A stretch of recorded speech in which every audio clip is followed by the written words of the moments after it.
on The Chuck Oliver Show. The king of college football brings you 2 hours of live and local college football talk throughout the year with the biggest experts from across the nation and exclusive interviews with the coaches and players you want to hear from. It's the college football talk you deserve on The Chuck Oliver Show. Catch the king of college football, Chuck Oliver, weeknights from 8 to 10 on 104.5 ESPN Baton Rouge, WNXX Jackson, KNXX Donaldsonville, and WDGL HD2 Baton Rouge. This hour brought to you by Spencer Callahan Injury Lawyers, LA 21 12681, offices in Baton Rouge. Now, Hunt Palmer on 104.5 ESPN Baton Rouge. Holding down the middle of the day. Live from the Mercedes-Benz of Baton Rouge studios. This is Hunt Palmer. Welcome in. Hunt Palmer coming to you from the Mercedes-Benz of Baton Rouge studio downtown in the capital city on a Friday. Gorgeous Friday here in Baton Rouge. Hope yours is going awesome. We're with you here for 2 hours. Casey Gaines and Taylor Sharp back there on the ones and twos. I will be very honest, 100% candid with you. Top 5 team is coming into the PMAC tomorrow. I would like to do this show where I give you an in-depth breakdown of LSU's opponent. We get a beat writer from the other team to come on, talk about a little bit more in depth. I'd love to get the color analyst or the sideline reporter from the telecast to come on and talk about a huge matchup in the PMAC. That's what I would want to do on February the 3rd on a Friday show. We're not. I'm going to give you a little bit of that. We'll talk a little bit about Bama in the game tomorrow, but we got 2 hours and we're going to talk about far different things because I think that's probably where your head is at this point. Big Louisiana high school recruit to announce tomorrow. I'll talk about that at the end of this hour. The Athletic wrote a jarring story on college quarterbacks, especially the elite ones, and what their career trajectories are right now. Get to that at 1:30. Got some rivalry talk in hour number 2 that's just some fun we can have here on a Friday. LSU women get a big win last night. We'll talk about that a little bit later. I don't know if it was a big win, but it was a tight win, and that's very, very rare for this team. Of course, take it or leave it to finish things up, but a little bit different tenor and tone and content base today than it generally would be on a Friday in the meat of basketball season, but we kind of understand why. Baseball is fast approaching. We have 2 weeks until opening night at the Box. Jay Johnson kind of running the gamut, doing all the speaking engagements. And yesterday he was at the Rotary Club, and he talked for about 35 minutes. I listened to the entire thing.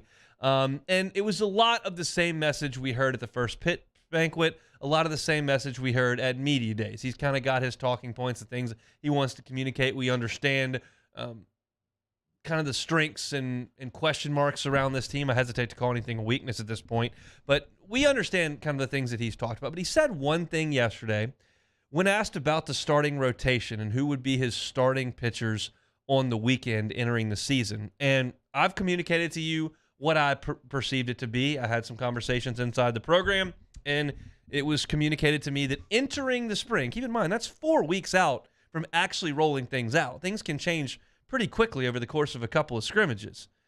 But I believe that Paul Skeens would be the Friday night starter, that Ty Floyd would be the Saturday starter, and that Thatcher Hurd would be the Sunday starter.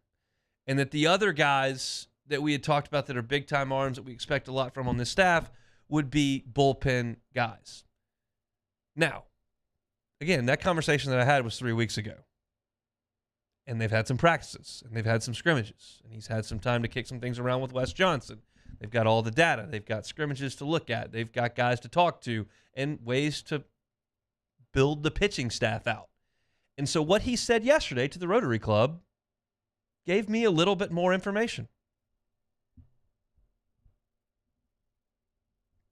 Starting pitching candidates, Paul Skeens will definitely be a starting pitcher.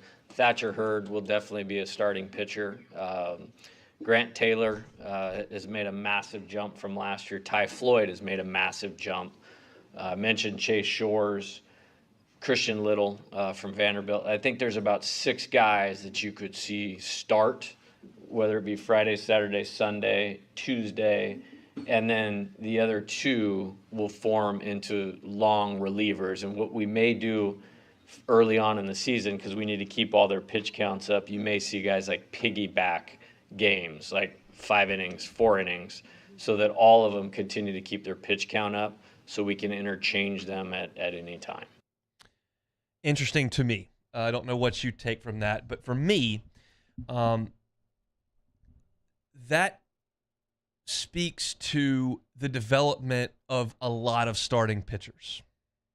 The opposite of what we saw last year, which was who can we put in the game right this second to get an out? Literally, last year, Sam Dutton started an SEC game and threw 1 pitch. That literally happened, and they brought a new pitcher in. This is the opposite of that. Now, Skeens is going to be the Friday guy. That's it. And then Hurd's going to pitch one of the other two, and I believe Ty Floyd will pitch the other.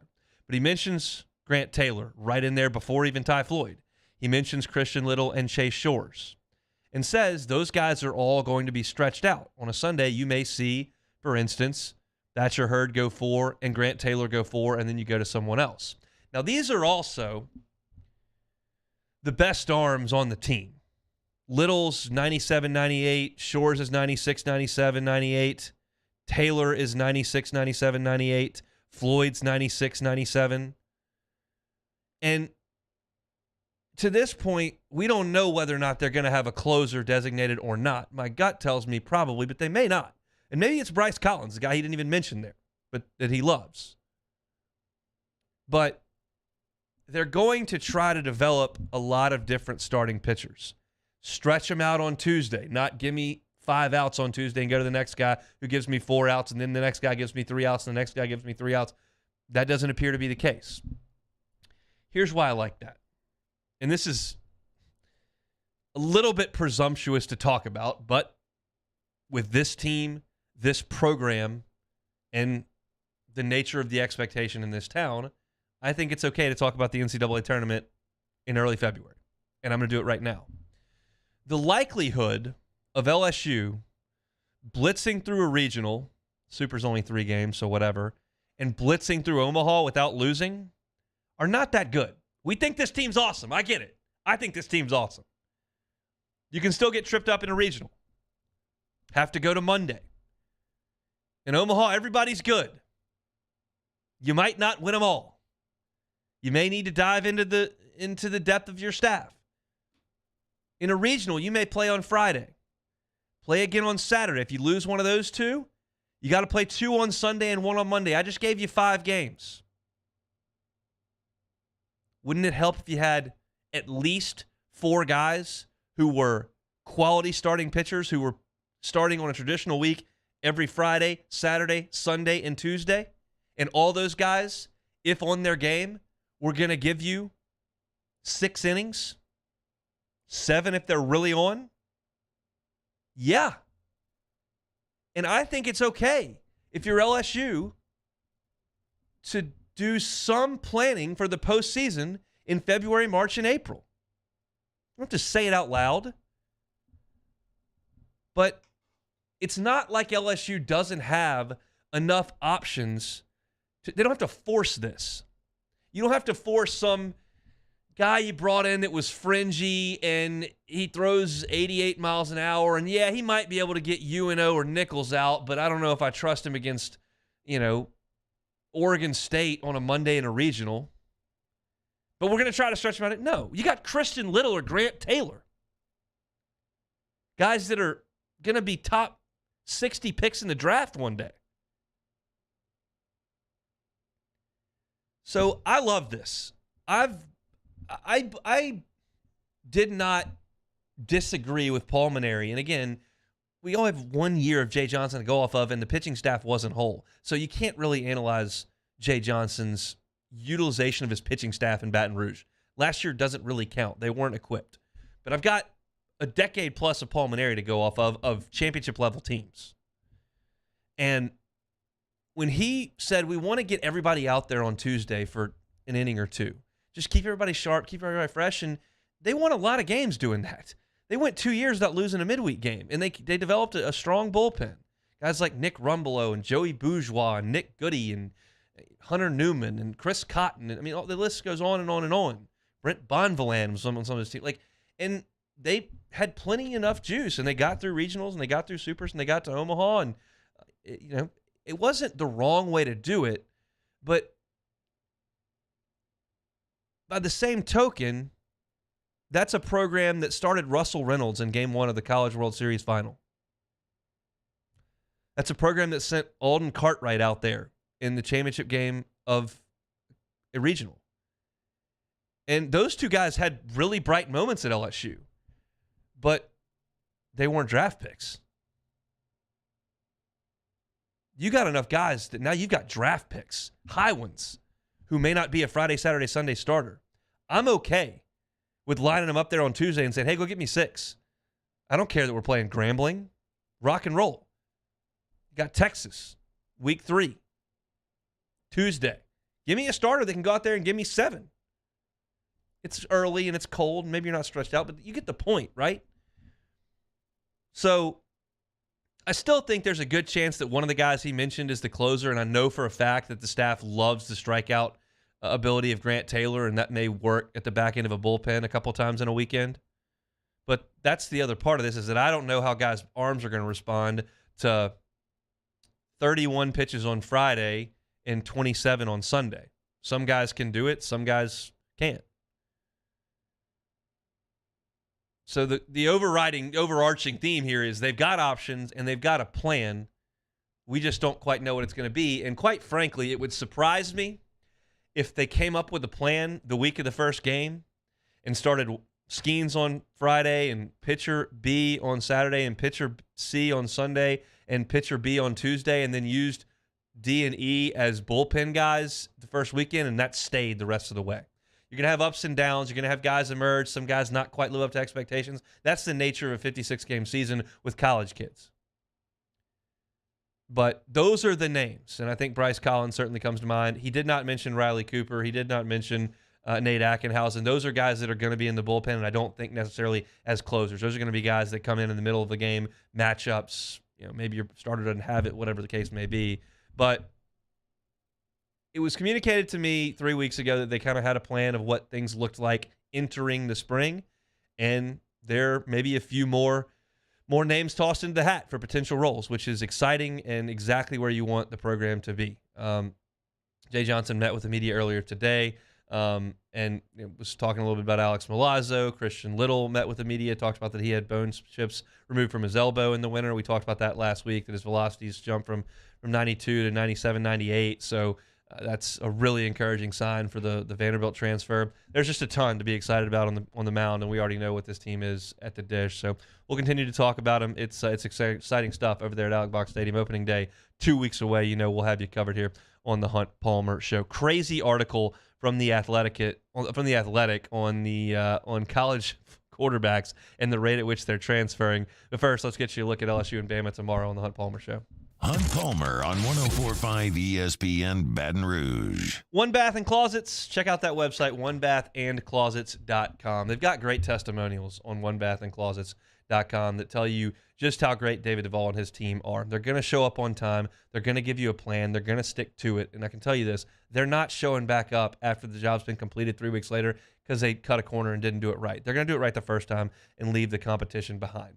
How many of you that are listening have a closet that just doesn't function? You got too much stuff. It's all jammed in here. You can't find anything. There's suitcases and shoes and suits and hats and belts, and it's just a nightmare. Let them come in and fix it. Starts with a free consultation. You go through a questionnaire. They see what you've got. They see what you need. They see your spacing. Sometimes they got to rip that whole thing out and put you in a new closet. And sometimes it's just optimizing the space that you have. And they'll tell you which one it is. And they'll get you started. If you tell them the Hunt Palmer Show sent you to One Bath and Closets, no charge to rip out your closet, no charge for the labor to install your new unit. That's their promise at One Bath and Closets. Check out that website, onebathandclosets.com. Again, the website, onebathandclosets.com.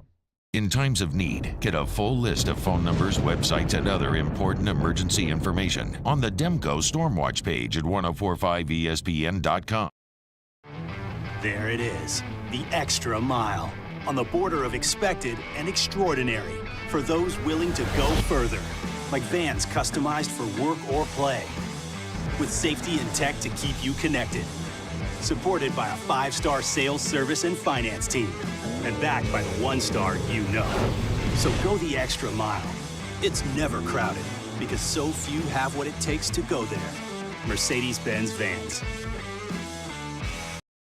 Moon Griffon is back. The voice of Louisiana politics makes his return to Baton Rouge.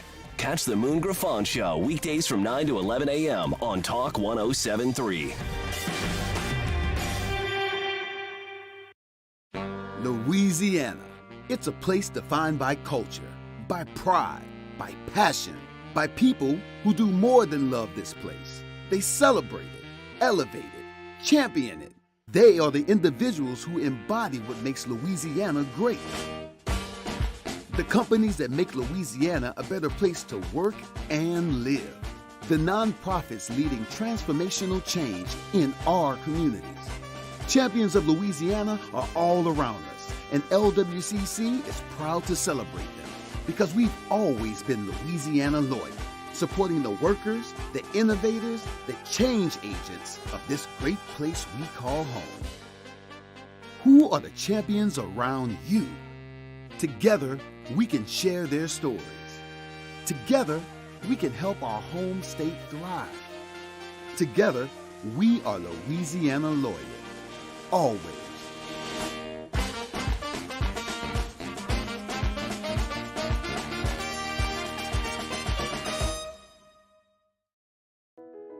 I've been doing business with Luba for 25 years. They're dependable, trustworthy. It's just the attention to detail with our clients. Our folks have years and years of experience. They're highly trained professionals, but many companies have that asset. What I'd like to think makes Luba a bit different is that we use those talents in a way that truly is dedicated to serving the needs of the folks who depend on us. I had to leave my parents. I had to move schools. I don't know anyone here. Everything keeps changing. Why is this happening to me? I'm sure glad you're here. Change a child's story. There's a child in foster care waiting for a volunteer like you. Bayou Ford has $4,000 off MSRP plus $1,000. Matt Moscona inviting you to join us for Friday's AFR, presented by Don Juan Cigar Bar. We'll wrap up the week at the Senior Bowl, the latest from the Saints, and we'll continue our LSU baseball previews. Join us 3 to 6, 104.5 ESPN Baton Rouge.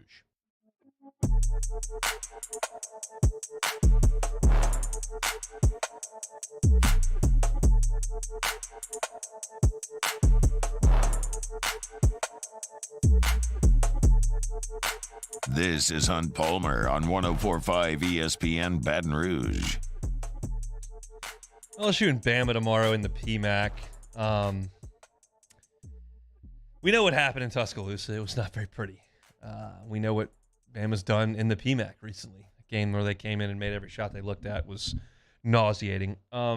This Alabama team under Nate Oates, I draw a comparison to a football program when it was clicking on all cylinders, in that they win a lot of games, and they win a lot of games against good teams, but sometimes they hit a roadblock against really good teams. But when they play teams that they can outman, they'll just run you off the floor, and it's just an avalanche. It is very similar, in my opinion, to Chip Kelly's Oregon teams. I don't think many people thought that Oregon was the best team in the country during those years, but how many times did they play either a non-conference team or Colorado or a bad Washington State team, and they just scored 76 on them? It's just, and we know Bama topped 100 on LSU, they topped 100 on Vanderbilt last week.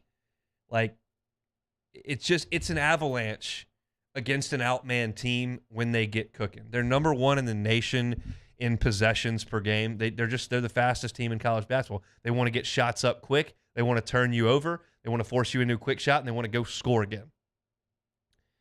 40th in the country in offensive efficiency. And once again, of 363 teams in college basketball, they are 361st. Only 2 teams get fewer percentage of their points from 2-point range. It's just an all-out assault from the 3-point line. They're 4th in the country in attempts per game, 6th in made threes per game, and they offensive rebound pretty well at number 31 in the country. And so, for LSU, you gotta go contest the 3-point line in transition, on offensive rebounds and pick and roll sets, just just coming down the floor. You've got to get a hand in everybody's face all the time, because you can't just let them raise up and start firing away. They did that in Tuscaloosa, and it was an avalanche. They just started making everything. We saw it this week on Wednesday at Missouri. You got to look at the Missouri tape and go, we can't just let them bombs away. You've got to get in people's faces. Make them put it on the floor. They got Brandon Miller, who you know very well. He's scoring 19 a game, leads the SEC, 45% from 3. Get a hand in his face. They got Mark Sears, who played really well against LSU in Tuscaloosa, 36% from 3. Javon Quinterly comes off the bench for this team, leads them in assists. They've got size with Betty Yako at center, who blocks a lot of shots. Noah Clowney blocks a lot of shots. They've got just about every piece you would want. Sears running the show. Miller's a star. Got size. Got some depth. And it's a fun style for them to play. I despise their coach, but it's a fun style for them to play. And I told you yesterday that, hey, you went up to Missouri and your defense was atrocious. I would have no other word to describe it other than atrocious. It was bad at the beginning of the game. It was bad in the middle of the game. It was bad at the end of the game. The defense was awful. That was the biggest key to that game. But on the other side of this, for LSU, they did look more freed up on offense, taking a lot of quick shots, shooting threes. And as far as efficiency goes, it wasn't awesome, because you didn't shoot a great percentage from 2 or 3. But you created possessions, you scored more points, and the guys looked like they had some energy and some juice to them. Here's the deal. You had no chance to keep up with Missouri at that pace. You have no chance to keep up with Alabama at that pace tomorrow. So it's a catch-22. It's like, maybe this looks a little bit better. Maybe this frees us up a little bit. Maybe this creates better looks for a team that has trouble getting looks. But if you try to do it against a team that's the best at it in the country, yikes. That'd be like if, whatever team that is not great offensively decided to try to go at Chip Kelly's Oregon speed against them and went 3 and out a bunch. How would that look? Not very good. So it's just very difficult, if you're Matt McMahon, to come up with a plan for tomorrow. If you try to grind it to a halt and slow the game down, LSU at that pace doesn't really get many good looks. They end up with undersized guards flying into the post against 6'10", 6'11" shot blockers and taking close range shots that are very low percentage. We've seen that and talked about it over and over and over. Or you end up with a forced shot late in the shot clock over outstretched hands, and LSU doesn't exactly have J.J. Redick out there bombs away from 3. So the looks were better on Wednesday. There's no question. Going more quickly created better looks, for sure. But if you want to get into a track meet with Alabama, you start to go, what does that look like? So I quite frankly, and I haven't seen Matt McMahon's contract up close, my assumption is that he makes a little bit more than me. Just an assumption, on a hunch. But I got nothing for this. So I'm curious as to what the message would be to the team. They certainly have nothing to lose, so that might be where you start. You're certainly on your home floor, and it's an opportunity against a high-profile team to go out there and give them hell. But from a game plan, X's and O's perspective, I see a sharp, jagged edge on both sides of this sword. And what's the word I keep using when I talk about what it's going to take for LSU to win this game, whether it's Missouri or Texas Tech or Auburn, Florida? You just got to kind of hope that they just can't make it. Bama was abysmal on Saturday shooting the three. Awful. Absolutely awful. Went up to Norman, Oklahoma, against an Oklahoma team that's not even that good. And they just could not throw it in the ocean. And that's going to happen. But the defensive struggles that Alabama had were more puzzling to me, that Oklahoma was able to run away from them. 93-69 was the final of that game. And you look at Alabama shooting the ball from three-point line, 6 of 22. That's not very good, and not as many as they usually put up. They put up 30 in the first half on LSU. Now, they were all going in, so it was a lot more fun to shoot them. But Brandon Miller shot 4 threes in 33 minutes. And Oklahoma just got whatever they wanted. Shot 58% from the floor, made 9 of their 13 threes, just a clinic. Sometimes those days happen. Just hadn't quite happened yet for LSU. So it's a bleak picture. It's why I didn't bring an Alabama beat writer on to talk about him. It's why I'm not bringing on a ESPN commentator to chat about it. It's why I'm not going to spend any more time on this game today on a Friday before a top 5 team in the country comes in, because it's just very difficult for me to discern a way that LSU can create some sort of advantage outside of LSU makes a bunch of shots and Bama can't throw it in the ocean. I'm pulling for that. Trust me. I'd love to see it. Nothing would make me happier. I'd love to see Nate Oates take off his blazer and throw it into the third row.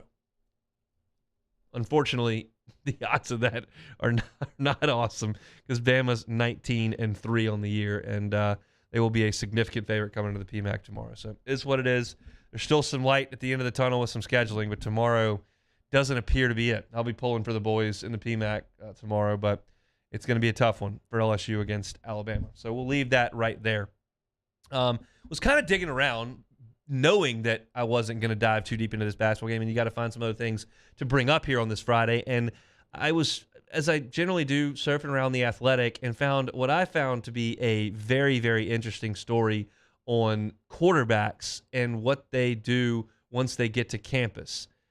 They went and studied the last 4 recruiting classes, top 50 quarterbacks, how many stay, how many transfer, when do they start, when do they sit. The numbers are pretty jarring when you put them in front of yourself, and I'm going to do that for you here coming up next on the Hunt Palmer Show. Hunt Palmer on 104.5 ESPN Baton Rouge. Bayou Ford. Check out that website, BayouFord.com. I've been an Explorer driver my entire driving life, which now spans, that's 19 years. Is that right? Oh, my gosh. Driving 19 years. Did not do the math on that. But I love my Explorer. I had one in college, and I drove that thing to Knoxville, Tennessee, Gainesville, Florida. Drove it all the way to Tampa. It was a warrior on the road. Now I've got a little one. I got golf clubs in the back seat. It handles the car seat and all of that as well. If you're looking for an Explorer, head over to BayouFord.com. Check out what they've got. Maybe you need a little bit more room. You got a Hester-sized crew. The Expedition is where you need to be. Maybe you're looking for a truck, F-150. They've got the Broncos as well. They've got the Mustangs. If you're looking for a car, check out the inventory at BayouFord.com. If they have exactly what you want, perfect. Call Ben Gainey and the crew and say, that's the one. If they don't settle. Let them customize a car for you. Color, accessories, all the bells and whistles they can do for you at Bayou Ford. And the best part, once you order that car and it comes in 60 to 90 days, they will drive it and all the paperwork right to your front door and let you do it from the comfort of your own home. Don't even have to head to the dealership. BayouFord.com is the website. BayouFord.com is the website. Bayou Ford, where they're going to do right by you. Our listeners fire off their opinions on the jimsfirearms.net hotline at 499-1045. Keep listening for your next chance to shoot us your thoughts with the jimsfirearms.net hotline on 104.5 ESPN Baton Rouge. Hi, I'm Brandon Landry, founder and CEO of Walker. Hi, my name is Dr. Craig Green. This is Ryan Terrio with HUDCORoofing.com. Hey, it's Matt Moscona. No matter how big your commercial roofing job, Pudco can help. My patients come to me because they trust that I can get the job done at a high level. Ryan Terrio and Richard Tilley have the same level of trust when it comes to roofing. If you have a roofing issue, call Pudco Roofing. Give us a call, 364-1007, and we'll come to your house and give you a free inspection. I've been doing business with Luba for 25 years. They're dependable, trustworthy. It's just the attention to detail with our clients. Our folks have years and years of experience. They're highly trained professionals. But many companies have that asset. What I'd like to think makes Luba a bit different is that we use those talents in a way that truly is dedicated to serving the needs of the folks who depend on us. Saturday, February 25th, 7 p.m. The Bulls Bands and Barrels Tour at the Lamar Dixon Expo Center. Presented by Jerry Lane Chevrolet. Edge of your seat excitement with bull riding, barrel racing, ultimate bullfighting with a live performance by Bailey Zimmerman. With Timothy Wayne, plus two-time PBR world champion Chris Shivers and Brinson James, the entertainer. Tickets and information at bullsbandsandbarrels.com. Saturday, February 25th, Lamar Dixon Expo Center at 7 p.m. Presented by Jerry Lane Chevrolet, the #1 Chevrolet dealer in Louisiana.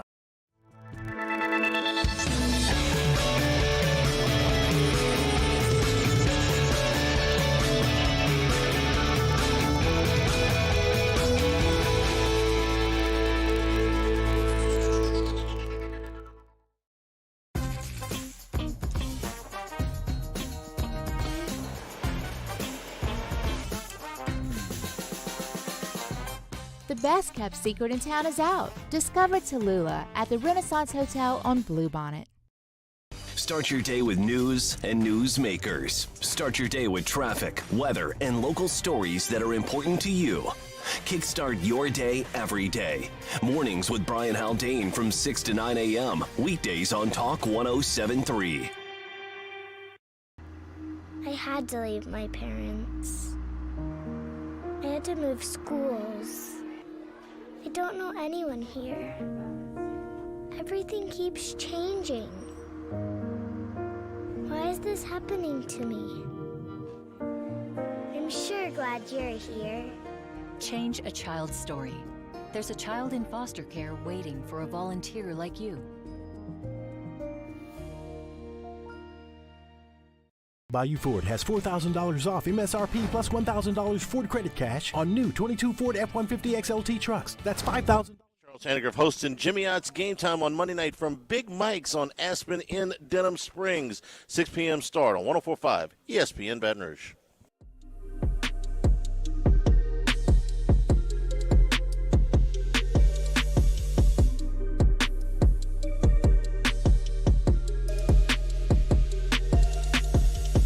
You're listening to Hunt Palmer on 104.5 ESPN Baton Rouge.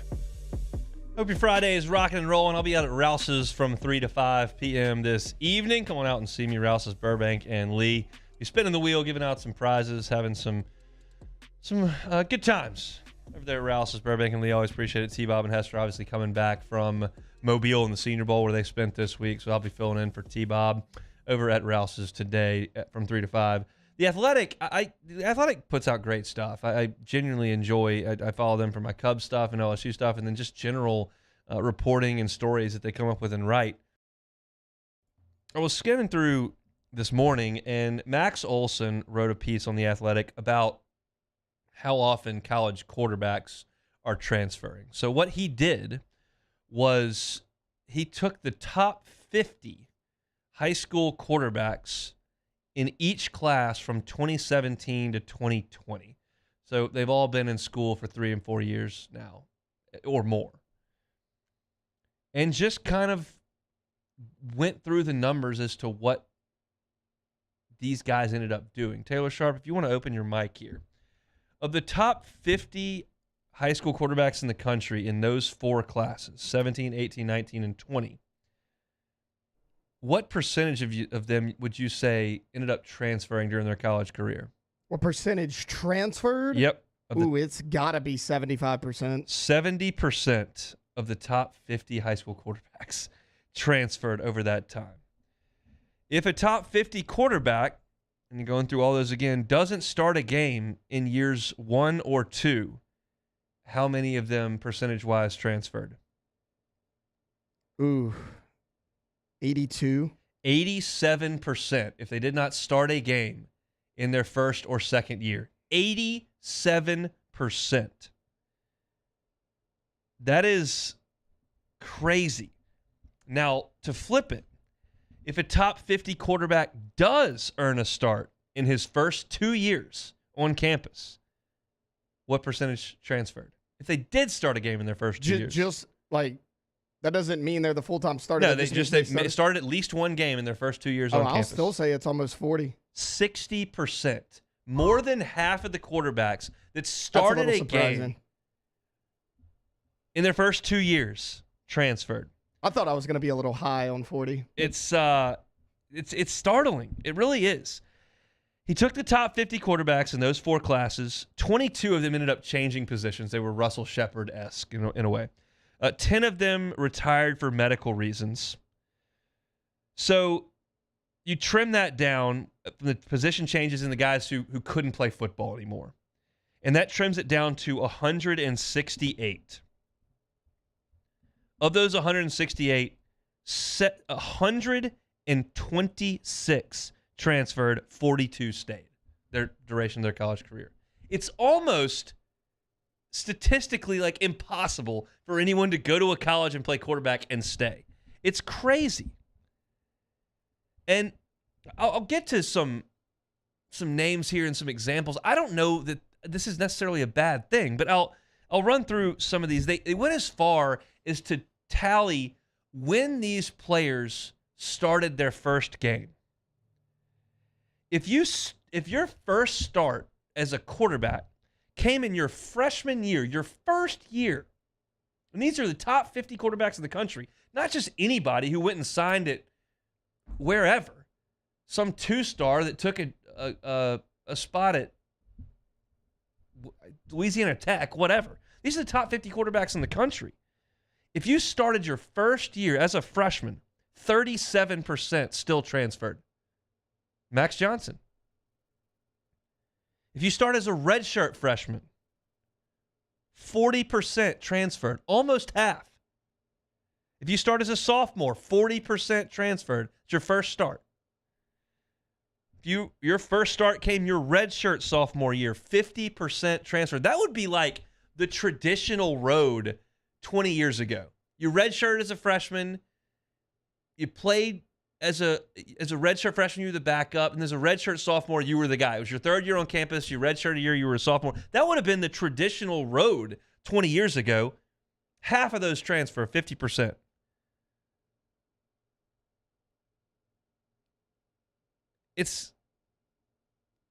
And now I just realized, which is a bummer, when you prepare an entire radio segment and you screw it up. But I'll go back and revisit because I messed those numbers up.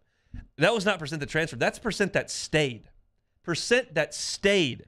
If you started as I can't believe I botched that because I was on. Well, that's even worse. It's even worse. I'll go back and do the numbers. Sometimes live radio, you just screw the numbers up. If you start as a freshman, your first year, 37% stayed. That's Max Johnson. So 63% of the quarterbacks that started their first game as a true freshman left. Redshirt freshman, 40% stayed. Redshirt sophomore, 40% stayed. Redshirt junior, 20% stayed. You get that. It's your fourth year. And then if you never started a game, one guy out of 65 stayed. Georgia's Carson Beck. And he's still on the team, hoping to be the quarterback next year, but he's probably not going to be because there's a 5-star on the list. It's going to be a second-year player. But that number is crazy to me. Top 50 quarterbacks who started their first game in college as a true freshman stayed at their place 37% of the time. And again, these numbers, I think, would bring people to say, these guys have no loyalty. They don't care. They're leaving. This whole thing's broken. And it's not like it used to be, but there's some pretty good success stories throughout this. I mean, we can talk about Joe Burrow if you want. That's the most obvious one here. But even in this study that they were doing, how did it work out for Hendon Hooker? How'd it work out for Malik Willis? He went to Auburn, went to Liberty. Will Levis was at Penn State. Michael Penix led the nation in passing at stop number 2 last year. Cam Rising at Utah, I didn't even know he transferred. Had a great run at Utah. This position, and every situation is different, so you have to be very careful painting the entire discussion with a broad brush. Because every situation is different. Coaching changes, injuries, mom gets sick, transfers in. Everything's different. You never know what's going on. But at quarterback, if one guy gets the job, you don't get to play.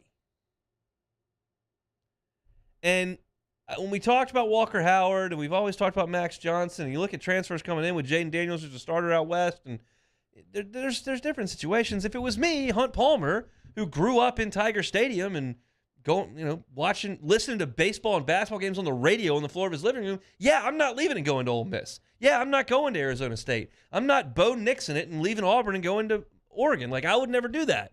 But these kids want to play. It's more important to them to just play, period, than it is to stick to that school.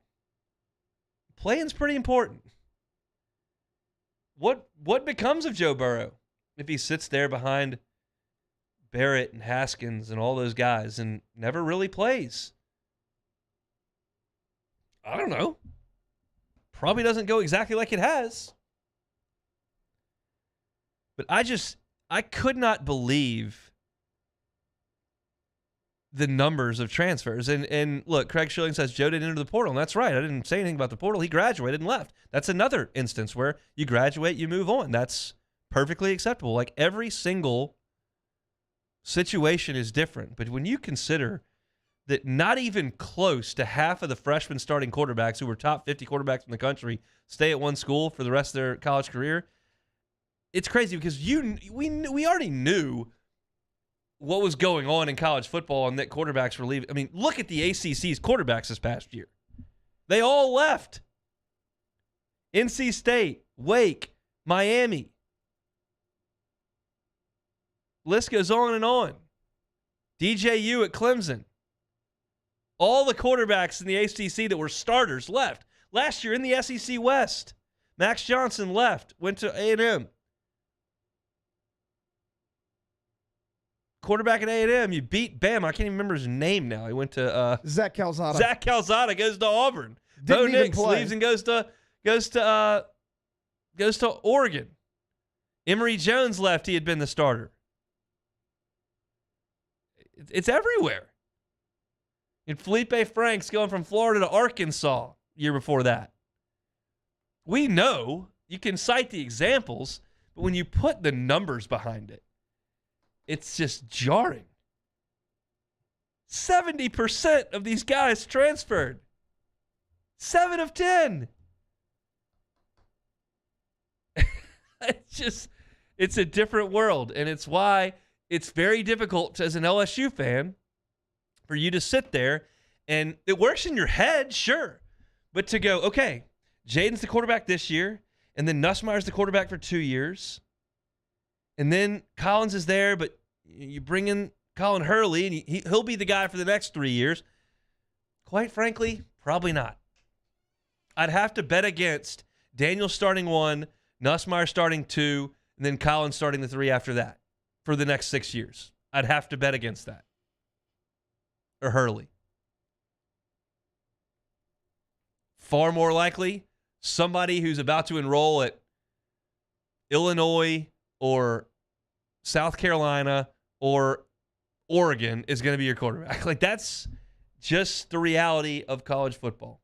I think the meat of your roster has got to come from high school. I think you supplement it elsewhere, and I think quarterback is an absolute musical chairs game that just fires up in December, and you let the dice fall where they may until early January. That's going to be what quarterback is. Just get used to it, I guess.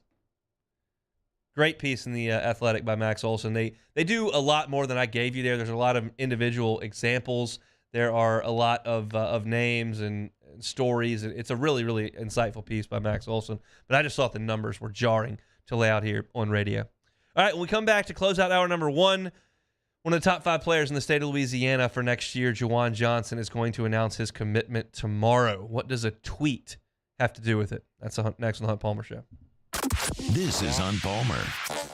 In times of need, get a full list of phone numbers, websites, and other important emergency information on the Demco Stormwatch page at 1045ESPN.com.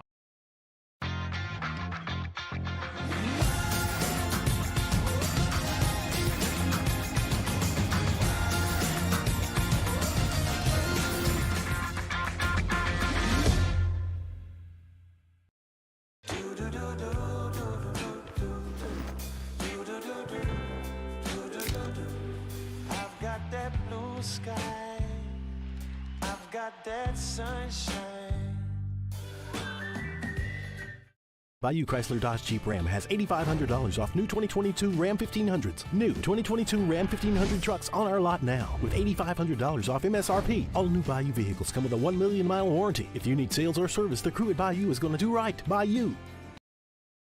All right, let's say ah. Where'd my spotlight go? Super weird, but we can take care of it. Get in and get better at Patient Plus. Louisiana. It's a place defined by culture, by pride, by passion, by people who do more than love this place. They celebrate it, elevate it, champion it. They are the individuals who embody what makes Louisiana great. The companies that make Louisiana a better place to work and live. The nonprofits leading transformational change in our communities. Champions of Louisiana are all around us, and LWCC is proud to celebrate them because we've always been Louisiana loyal, supporting the workers, the innovators, the change agents of this great place we call home. Who are the champions around you? Together, we can share their stories. Together, we can help our home state thrive. Together, we are Louisiana loyal. Always.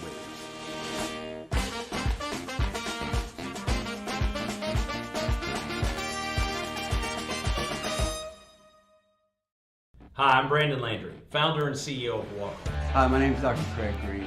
This is Ryan Terrio with HUDCORoofing.com. Hey, it's Matt Moscona. No matter how big your commercial roofing job, HUDCO can help. My patients come to me because they trust that I can get the job done at a high level. Ryan Terrio and Richard Tilley have the same level of trust when it comes to roofing. If you have a roofing issue, call HUDCO Roofing. Give us a call, 364-1007, and we'll come to your house and give you a free inspection. Saturday, February 25th, 7 p.m. The Bulls, Bands, and Barrels Tour at the Lamar Dixon Expo Center. Presented by Jerry Lane Chevrolet. Edge of your seat excitement with bull riding, barrel racing, ultimate bullfighting. With a live performance by Bailey Zimmerman. With Timothy Wayne. Plus two-time PBR World Champion Chris Shivers. And Brinson James, the entertainer. Tickets and information at bullsbandsandbarrels.com. Saturday, February 25th. Lamar Dixon Expo Center at 7 p.m. Presented by Jerry Lane Chevrolet. The #1 Chevrolet dealer in Louisiana. I've been doing business with Luba for 25 years. They're dependable, trustworthy. It's just the attention to detail with our clients. Our folks have years and years of experience. They're highly trained professionals. But many companies have that asset. What I'd like to think makes Luba a bit different is that we use those talents in a way that truly is dedicated to serving the needs of the folks who depend on us. I had to leave my parents. I had to move schools. I don't know anyone here. Everything keeps changing. Why is this happening to me? Matt Moscona inviting you to join us for Friday's AFR, presented by Don Juan Cigar Bar. We'll wrap up the week at the Senior Bowl, the latest from the Saints, and we'll continue our LSU baseball previews. Join us 3 to 6. 104.5 ESPN Baton Rouge.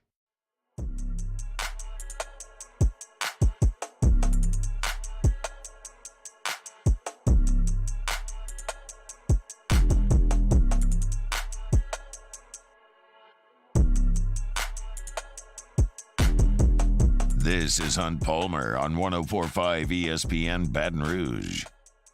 So some recruiting news for tomorrow. Juwan Johnson, a 2024 athlete out of Lafayette Christian over in the Acadiana area, Lafayette to be specific, is one of the top 5 players in the country. He plays quarterback for them some. He's kind of thought of as a nickel probably at the next level, probably a defensive back, but just a really, really good athlete, great change of direction, good speed, good player. And he's going to announce tomorrow between LSU and Colorado. And everyone in the recruiting world is projecting him, whether it's 247, On3, whoever is projecting him to go to Colorado. And this is a 4-star recruit out of Acadiana, where LSU very rarely loses, that it looks like they will lose tomorrow. We'll see what happens, and certainly it's far from over once that happens. But this is the Deion effect, and we knew, not we, Louisiana, we knew collectively as a college football world that he would raise the profile of Colorado instantly when he showed up. He's a marketing machine. He's got 1.5 million followers on Twitter. He's hooked up with Barstool, where he still does NFL segments. He's all over Twitter doing motivational messages. I don't know that his capitalization is on point, but it's there nonetheless. And he's firing away on Twitter. Saw a tweet today. Quote from Coach Prime. Are there any Louisiana dogs out there that feels underappreciated, stepped over, overlooked, or neglected? I want you because I know what you have inside. I ain't hard to find, but I'm looking for you right now. Hashtag Coach Prime. So he's tweeting at all Louisiana high school players. Who you want? And you might bow your neck and say, stay out of here, Coach Prime. What? Well, it's not just Louisiana. An hour before that, Georgia. I need at least 8 more Georgia young men that can make a difference day one. Smart, tough, fast, disciplined, with character. I ain't hard to find. Let's change the game together. Those 2 were today. Go back earlier this week. He's tweeting at the whole state of Florida.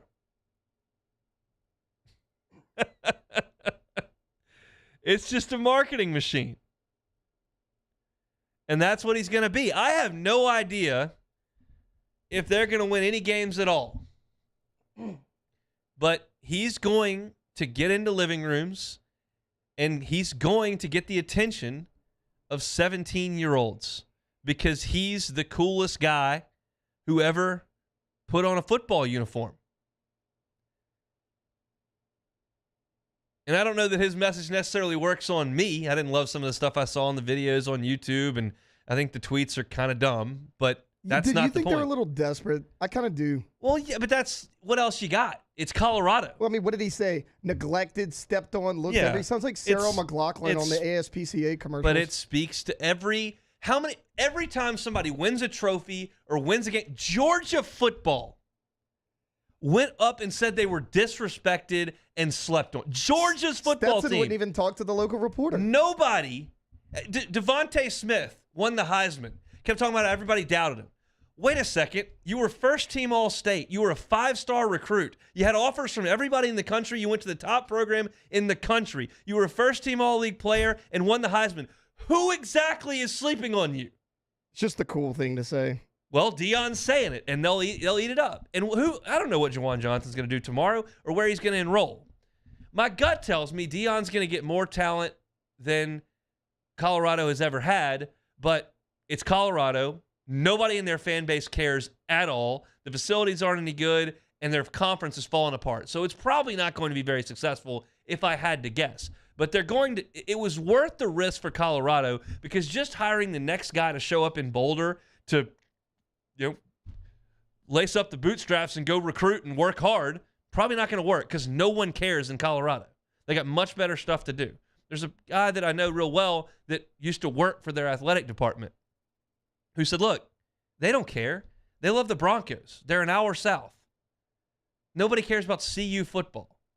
It's a bunch of snow skiing, dope smoking college students. And that's what it is. And so,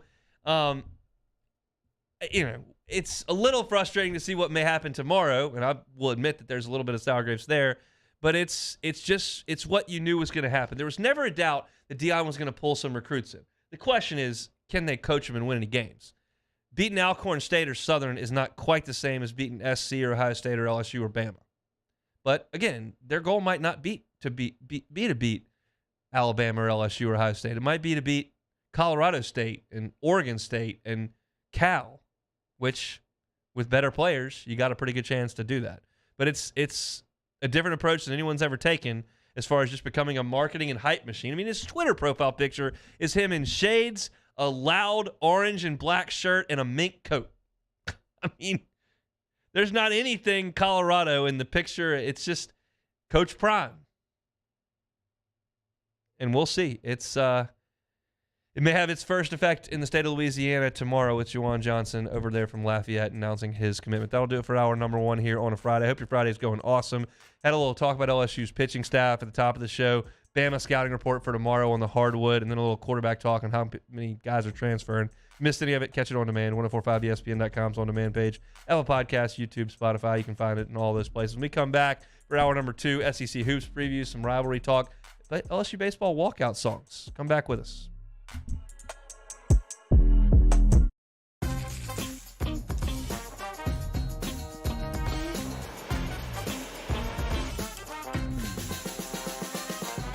The best kept secret in town is out. Discover Tallulah at the Renaissance Hotel on Bluebonnet.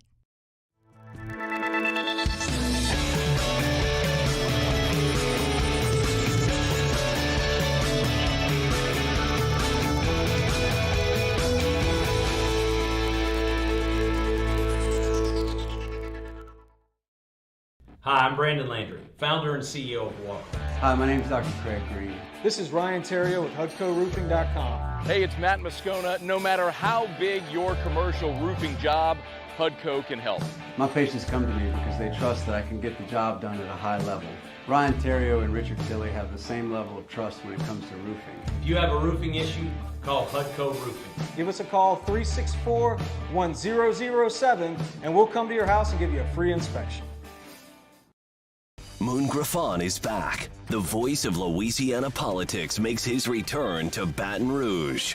Catch the Moon Griffon Show weekdays from 9 to 11 a.m. on Talk 107.3. Louisiana. It's a place defined by culture, by pride, by passion, by people who do more than love this place. They celebrate it, elevate it, champion it. They are the individuals who embody what makes Louisiana great. The companies that make Louisiana a better place to work and live. The nonprofits leading transformational change in our communities. Champions of Louisiana are all around us, and LWCC is proud to celebrate them because we've always been Louisiana loyal, supporting the workers, the innovators, the change agents of this great place we call home. Who are the champions around you? Together, we can share their stories. Together, we can help our home state thrive. Together, we are Louisiana loyal. Always.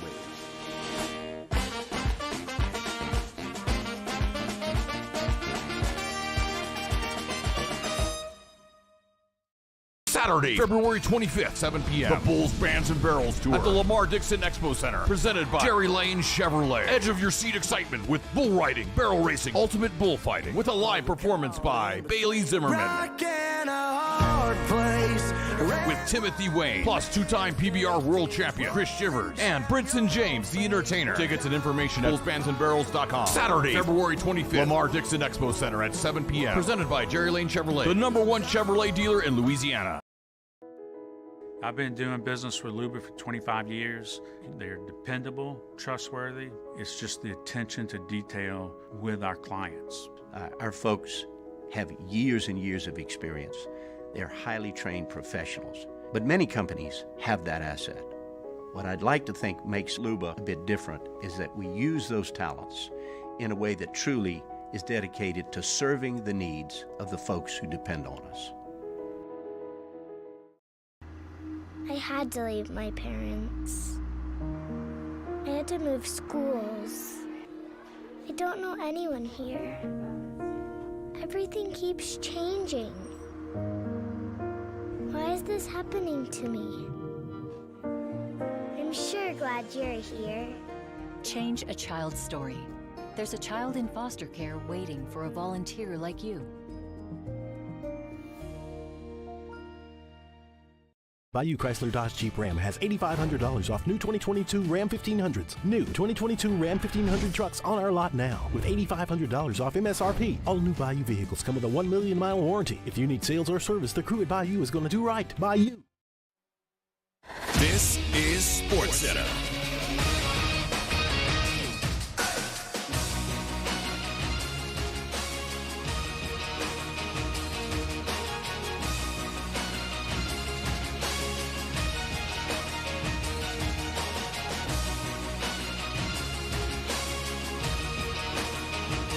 Conversations about an extension. Even with some of the uncertainty and controversy that can accompany Irving, there will be interest, points out ESPN's Janae Agumake. There's going to be one team that will say, hey, we've got a guy that's in his prime that can give us almost 30 points a game, that is an NBA champion, that is an 8-time All-Star, and then maybe realistically, hey, like we know he's not going to play 82. If he gives us 60 and he gives us a commitment to the next few years and also helps elevate our team to playoff and maybe championship contention. From ESPN's Tim McMahon, Mavericks point guard Luka Doncic had an MRI on his heel contusion. He won't play tomorrow night against the Warriors. A misdemeanor menacing charge against Bengals running back Joe Mixon dismissed today. Prosecutor told the judge they need additional information before they'd move ahead. Do you own or rent your home? Sure you do. Fortunately, Geico makes it easy to bundle your home and car insurance. It's a good thing, too, because having a home is hard work. Go to geico.com, get a quote, and see how much you could save. Geico.com. Easy.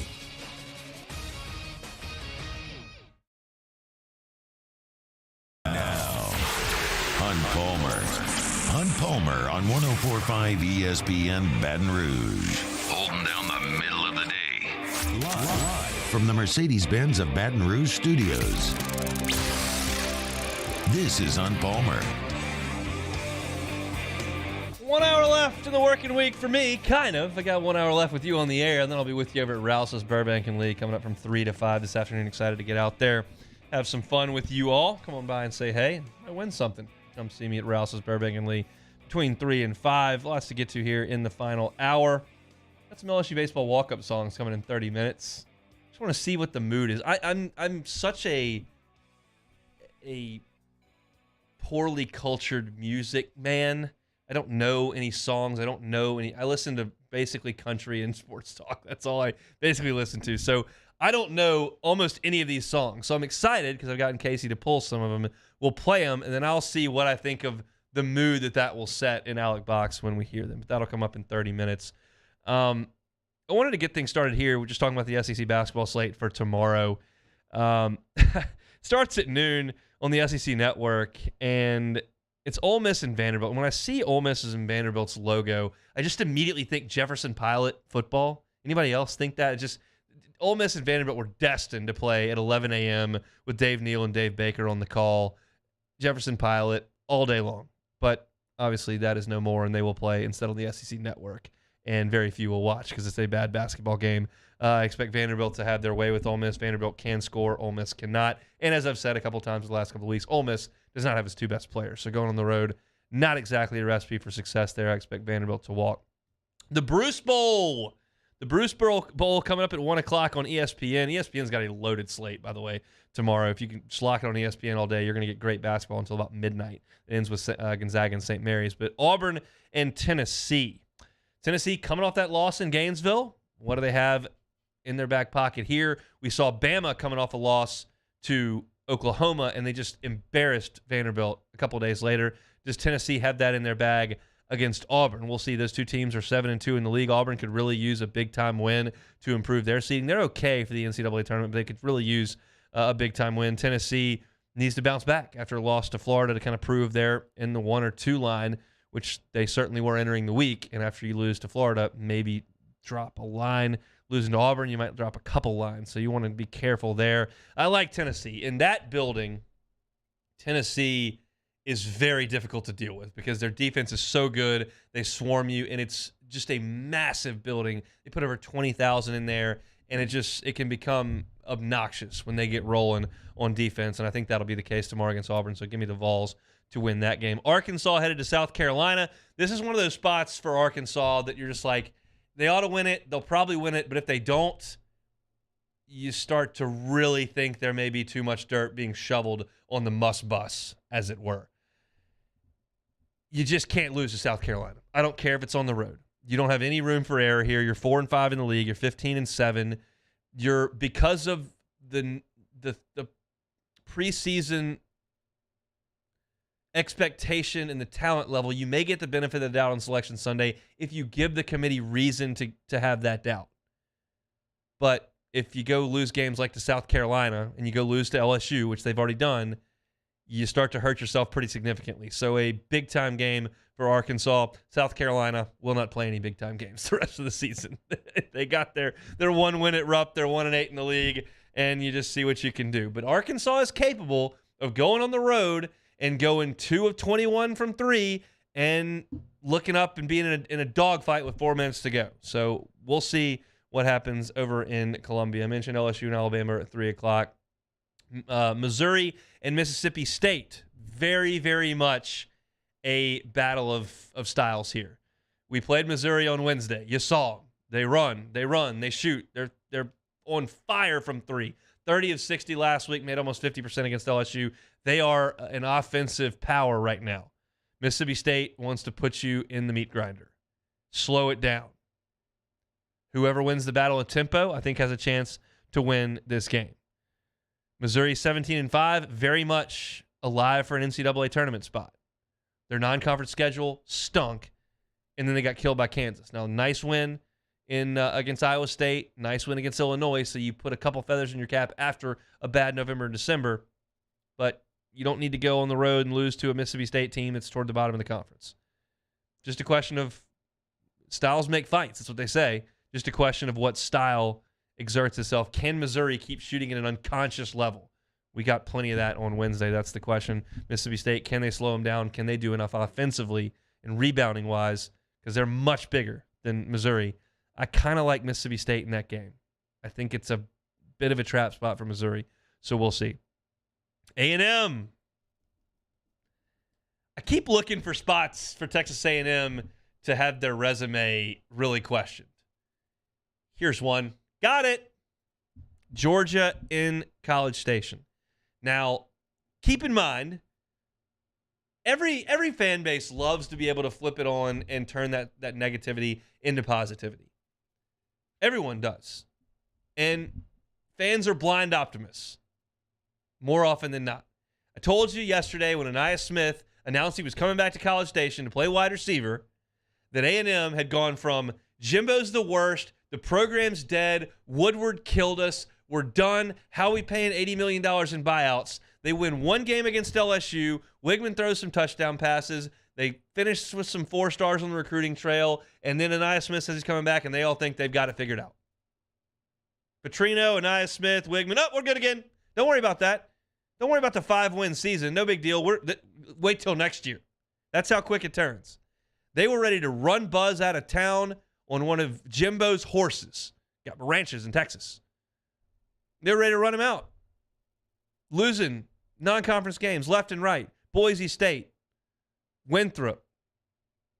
Now all of a sudden, they're rolling. We got this. And they're going to show up, and they're going to show out. Reed will be almost full for that game. And Georgia's not that good. Away from Athens, they're 1-6. Nice win against Auburn at home. Put up a fight in Stegman more often than not, but if they can get those guards cooking, and A&M has one of those days where they can't shoot, gosh, I would love for A&M to lose a game on their home floor that could spoil their resume. They're right there on the fringe right now. Home loss to Georgia. I would love it. Come on, Mike White, Jesuit boy. And last one, nightcap, Florida and Kentucky in Rupp. Florida, nice win over Tennessee. You want to get a little bit of tournament recognition? Winning at Rupp would help. Kentucky, didn't play great last weekend against Kansas. Got back on track with a layup against Ole Miss. However, in the first half, against a terrible Ole Miss team, you were tied. And you were losing most of the first half. So, what do we think? Kentucky's got Tennessee left on the schedule, and Auburn left on the schedule, a couple games with Arkansas. We'll see. I like Kentucky to beat Florida. I do in Rupp. But I do think it'll be close because Kentucky's not putting its foot on people's throats right now like many people think they could. So there's your basketball slate in the SEC tomorrow. I like Vanderbilt over Ole Miss. I like Tennessee over Auburn.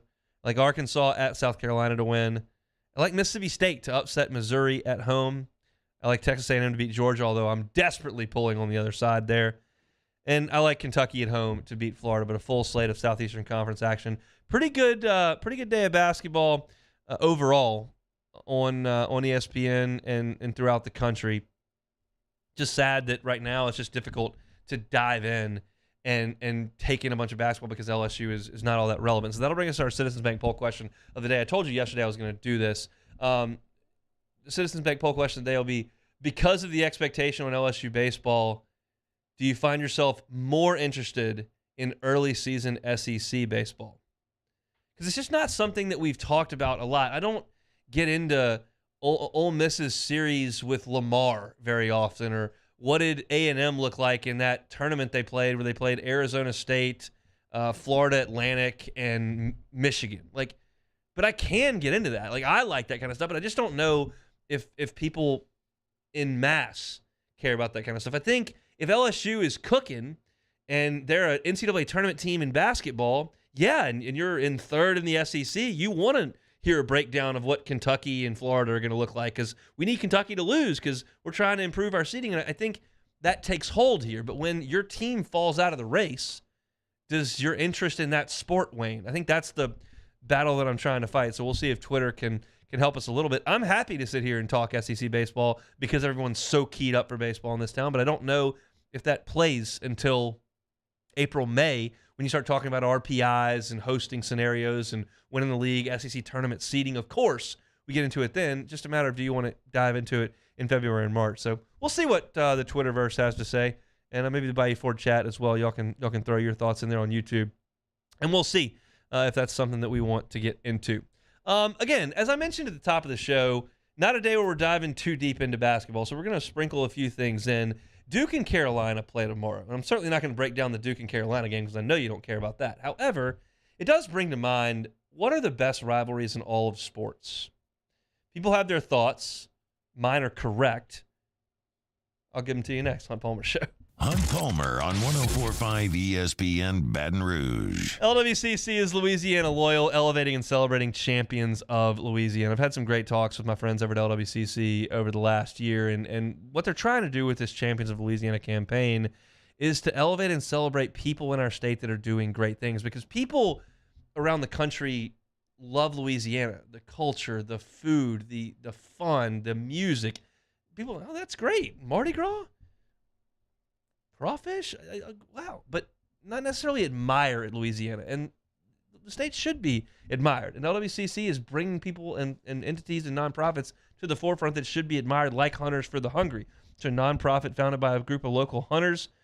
They share the game and fish that are harvested each year with the needy. They started up in 1994. They now partner with all 5 major food banks to make sure they help out those in need in our great state, and that's what makes them a champion of Louisiana. If you know a champion of Louisiana, a nonprofit, a business, a person that's doing awesome stuff like Hunters for the Hungry is, we want to tell their story. Go to lwcc.com/champions, lwcc.com/champions. Nominate them so they can be a champion of Louisiana like Hunters for the Hungry. LWCC is Louisiana Loyal. Our listeners fire off their opinions on the jimsfirearms.net hotline at 499-1045. Keep listening for your next chance to shoot us your thoughts with the jimsfirearms.net hotline on 104.5 ESPN Baton Rouge. Follow us on Twitter at 1045ESPN to cast your vote in the Citizens Bank and Trust poll of the day. Vote daily inside Off the Bench, anytime.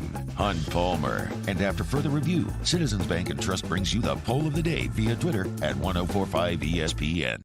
Bayou Ford has $4,000 off MSRP plus $1,000 Ford credit cash on new 22 Ford F-150 XLT trucks. That's $5,000 off plus 0% financing. And all new Bayou Ford vehicles come with a 1 million mile warranty. The crew at Bayou Ford is going to do right by you. Hi, I'm Brandon Landry, founder and CEO of Walk.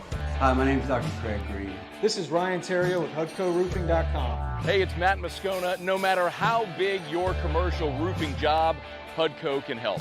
My patients come to me because they trust that I can get the job done at a high level. Ryan Terrio and Richard Tilley have the same level of trust when it comes to roofing. If you have a roofing issue, call HUDCO Roofing. Give us a call, 364-1007, and we'll come to your house and give you a free inspection. Saturday, February 25th, 7 p.m. The Bulls, Bands, and Barrels Tour at the Lamar Dixon Expo Center. Presented by Jerry Lane Chevrolet. Edge of your seat excitement with bull riding, barrel racing, ultimate bullfighting with a live performance by Bailey Zimmerman. With Timothy Wayne, plus two-time PBR world champion Chris Shivers, and Brinson James, the entertainer. Tickets and information at bullsbandsandbarrels.com. Saturday, February 25th, Lamar Dixon Expo Center at 7 p.m. Presented by Jerry Lane Chevrolet, the #1 Chevrolet dealer in Louisiana. There it is, the extra mile, on the border of expected and extraordinary, for those willing to go further, like vans customized for work or play, with safety and tech to keep you connected, supported by a 5-star sales, service, and finance team, and backed by the 1-star you know. So go the extra mile. It's never crowded, because so few have what it takes to go there. Mercedes-Benz Vans. I've been doing business with Luba for 25 years. They're dependable, trustworthy. It's just the attention to detail with our clients. Our folks have years and years of experience. They're highly trained professionals, but many companies have that asset. What I'd like to think makes Luba a bit different is that we use those talents in a way that truly is dedicated to serving the needs of the folks who depend on us. I had to leave my parents. I had to move schools. I don't know anyone here. Everything keeps changing. Why is this happening to me? I'm sure glad you're here. Change a child's story. There's a child in foster care waiting for a volunteer like you. Sandegriff hosting Jimmy Ott's Game Time on Monday night from Big Mike's on Aspen in Denham Springs. 6 p.m. start on 104.5 ESPN Baton Rouge.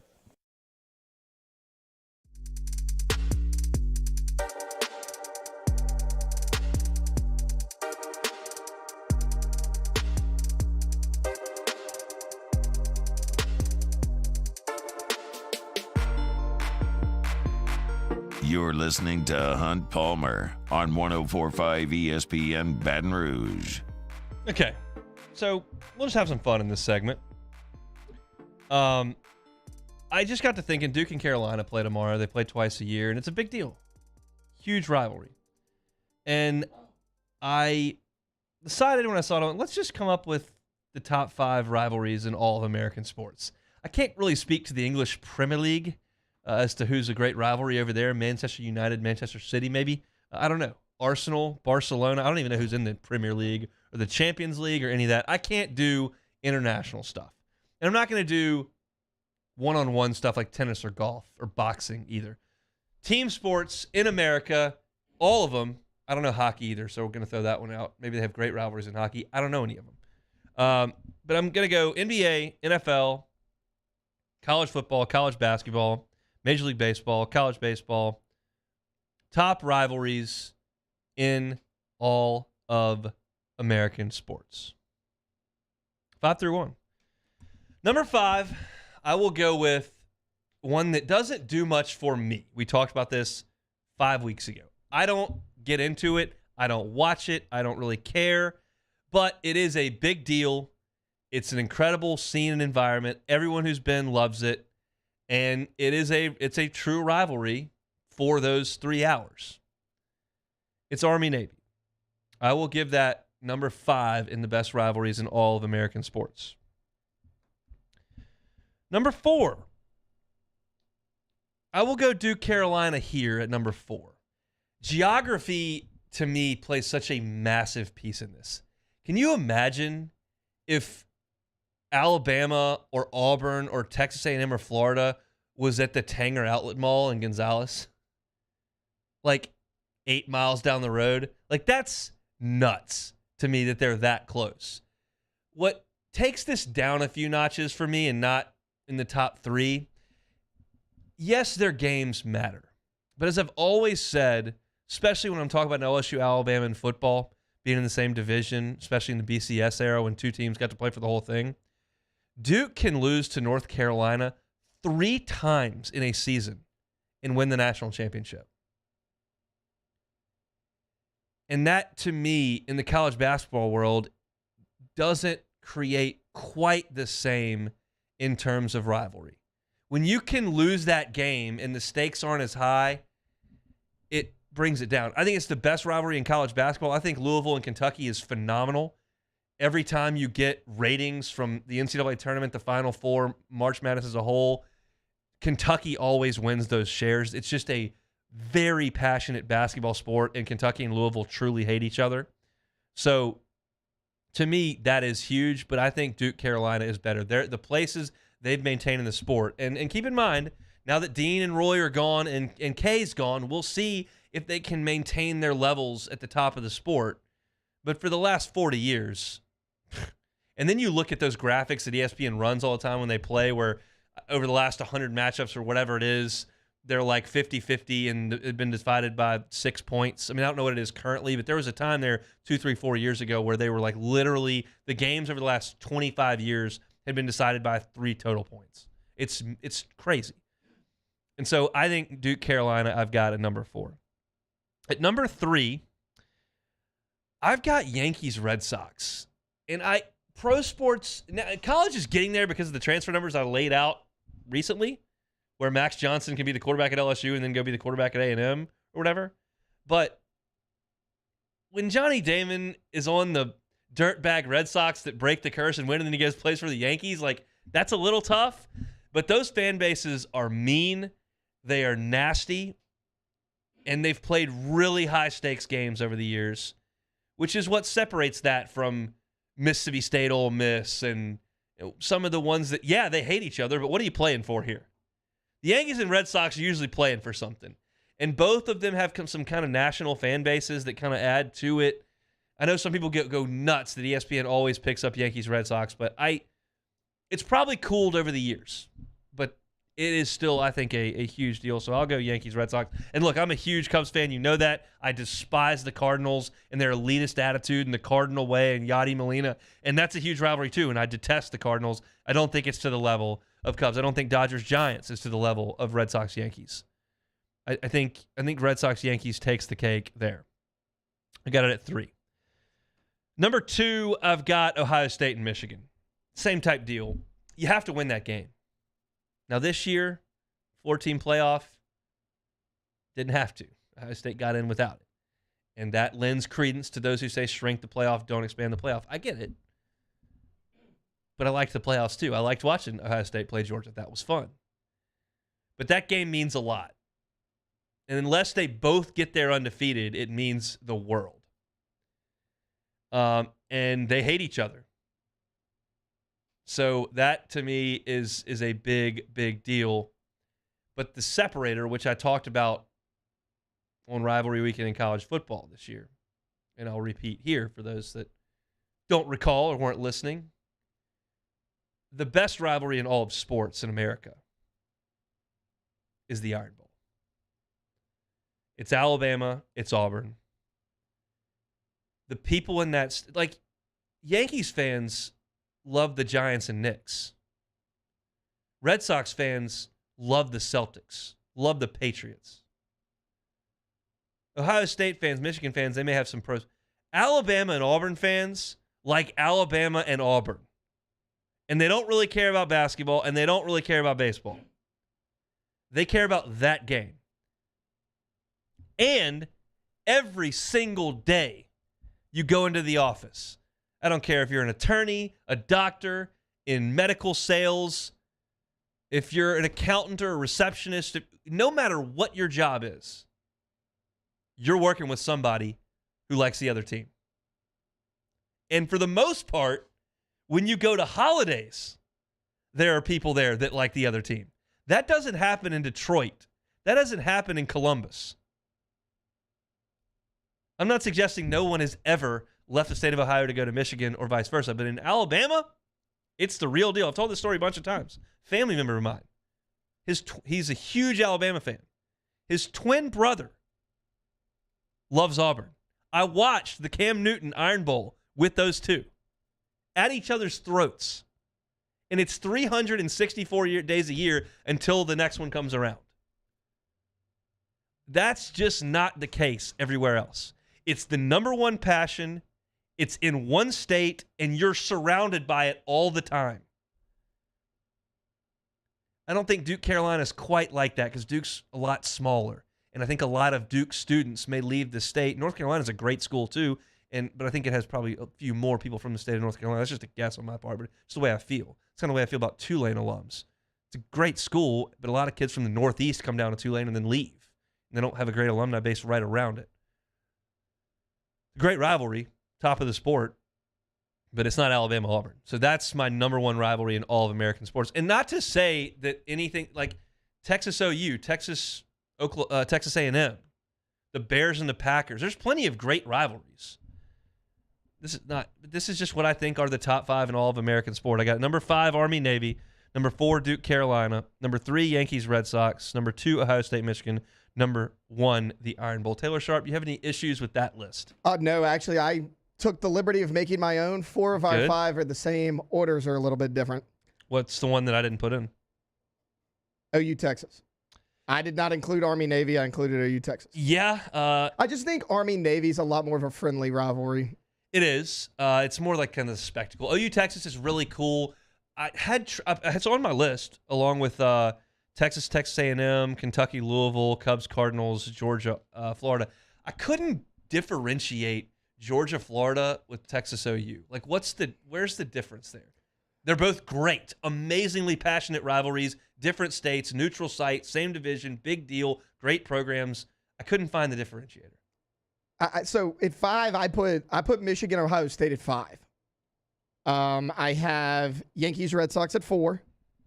I went Duke, North Carolina at 3. I went OU, Texas at 2. I think that's a big game. It is. And number 1, I agree with you hands down, Alabama. Auburn. It's just. I don't think that was a question. They're poisoning trees. They're getting the music guy fired in Tuscaloosa for playing "Take the Money and Run" and "Son of a Preacher Man" when Cam's warming up. There's not much quite like Auburn, Alabama. You watched the SEC story on it? It's incredible. It's no phenomenal. other rivalries like that. That one was easy. I put OU Texas ahead of Michigan, Ohio State. I just feel like that one's a little more mean. I don't pay attention as much to Ohio State and Michigan as I do OU Texas, even more so now that they're about to join the SEC, but I just put that one ahead of it. Who's the Cowboys' biggest rival? I kicked that around because I know the Eagles and Giants and the thing. Washington all hate the Cowboys. I don't think they have like one big rival. It's just a division. I mean, they played the Redskins forever. My least favorite in that division would probably be the Eagles, just because, I mean, Dallas fan base, Eagles fan base, not a great combination. But, I mean, I don't really have a problem with Redskins, Giants, Eagles. I don't really have a problem with any of them. I mean, there's not one fan base of those that I just hate. Here's what I love. I just love rivalries, period. I am so passive. I'm so non-confrontational. I'm a people pleaser. I'm generally in a good mood. That's the way I think most people should carry themselves. I think far too often people are just unpleasant and mean in the world of business, and I don't think that's necessary. And I don't like people that carry themselves in that way, even in traffic jams or in social situations with wait staffs. When people are unpleasant to people, I really have a problem with it because people should generally be in a good mood. I throw that out the window for 3 hours during sports. Now, you can't do anything to, like, I don't want any physical action taken and really language, but like to truly despise another team, I just love that. I love that I'm grinding Texas A&M games on a Saturday when they're playing Ole Miss, just desperately hoping that they lose so their fan base is miserable. It's an out of body type experience because I feel like you can separate life and sports into two different compartments. It's just, I love rivalries. I love thinking about it. I love the fact that all those Michigan and Ohio State fans the last 2 years have crammed into those freezing cold stadiums and just been living and dying on every play. I think that's just awesome. So just wanted to kick that around here in a fun Friday segment. I almost included, if I didn't think people would get mad at me, I almost included New Orleans Saints versus NFL referees, but I left it out. I thought about putting it in there, but I left it out. That's good. That's quality. And the Saints hate the Falcons, which I did not realize it was to that degree until I got down here for school, because I was not in a Saints-Falcons type world up in Shreveport. Once I got down here, I got it. They're not a big Falcons supporters down here in South Louisiana. This February, 104.5 ESPN and Citizens Bank and Trust are here to offer you a holiday rebate to the tune of $2,000 in cash. We'll also be selecting a local prize winner to receive $1,000 in cash. Sign up now at 1045ESPN.com. We come back. LSU baseball walkout songs were announced today. We'll get our first taste of those next on the Hunt Palmer Show. This is Hunt Palmer. In times of need, get a full list of phone numbers, websites, and other important emergency information on the Demco Stormwatch page at 1045ESPN.com. Bayou Chrysler Dodge Jeep Ram has $8,500 off new 2022 Ram 1500s. New 2022 Ram 1500 trucks on our lot now with $8,500 off MSRP. All new Bayou vehicles come with a 1 million mile warranty. If you need sales or service, the crew at Bayou is going to do right by you.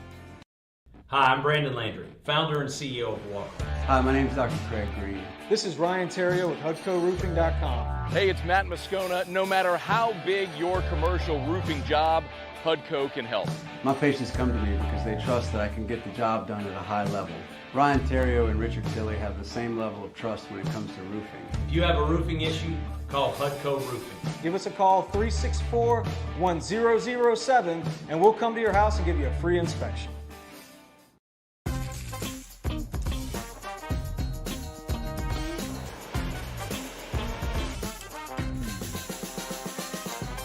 The best kept secret in town is out. Discover Tallulah at the Renaissance Hotel on Bluebonnet.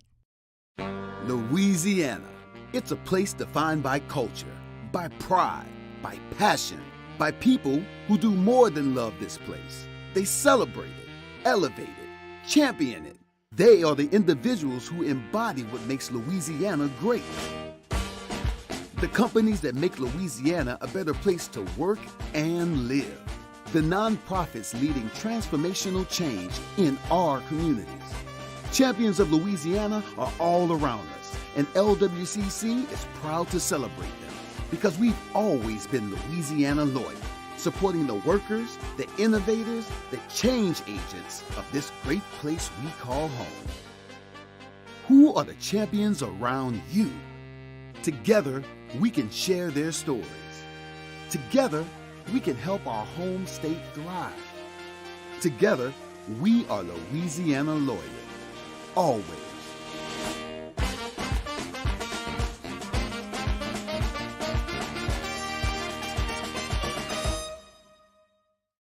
Saturday, February 25th, 7 p.m. The Bulls, Bands, and Barrels Tour at the Lamar Dixon Expo Center. Presented by Jerry Lane Chevrolet. Edge of your seat excitement with bull riding, barrel racing, ultimate bullfighting. With a live performance by Bailey Zimmerman. With Timothy Wayne, plus two-time PBR world champion Chris Shivers, and Brinson James, the entertainer. Tickets and information at bullsbandsandbarrels.com. Saturday, February 25th, Lamar Dixon Expo Center at 7 p.m. Presented by Jerry Lane Chevrolet, the #1 Chevrolet dealer in Louisiana. I've been doing business with Luba for 25 years. They're dependable, trustworthy. It's just the attention to detail with our clients. Our folks have years and years of experience. They're highly trained professionals, but many companies have that asset. What I'd like to think makes Luba a bit different is that we use those talents in a way that truly is dedicated to serving the needs of the folks who depend on us. I had to leave my parents. I had to move schools. I don't know anyone here. Everything keeps changing. Why is this happening to me? I'm sure glad you're here. Change a child's story. There's a child in foster care waiting for a volunteer like you.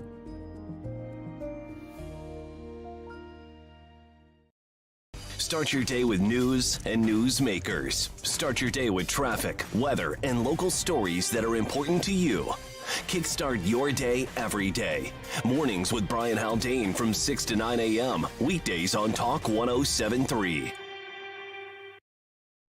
Moscona inviting you to join us for Friday's AFR, presented by Don Juan Cigar Bar. We'll wrap up the week at the Senior Bowl, the latest from the Saints, and we'll continue our LSU baseball previews. Join us 3 to 6, 104.5 ESPN Baton Rouge.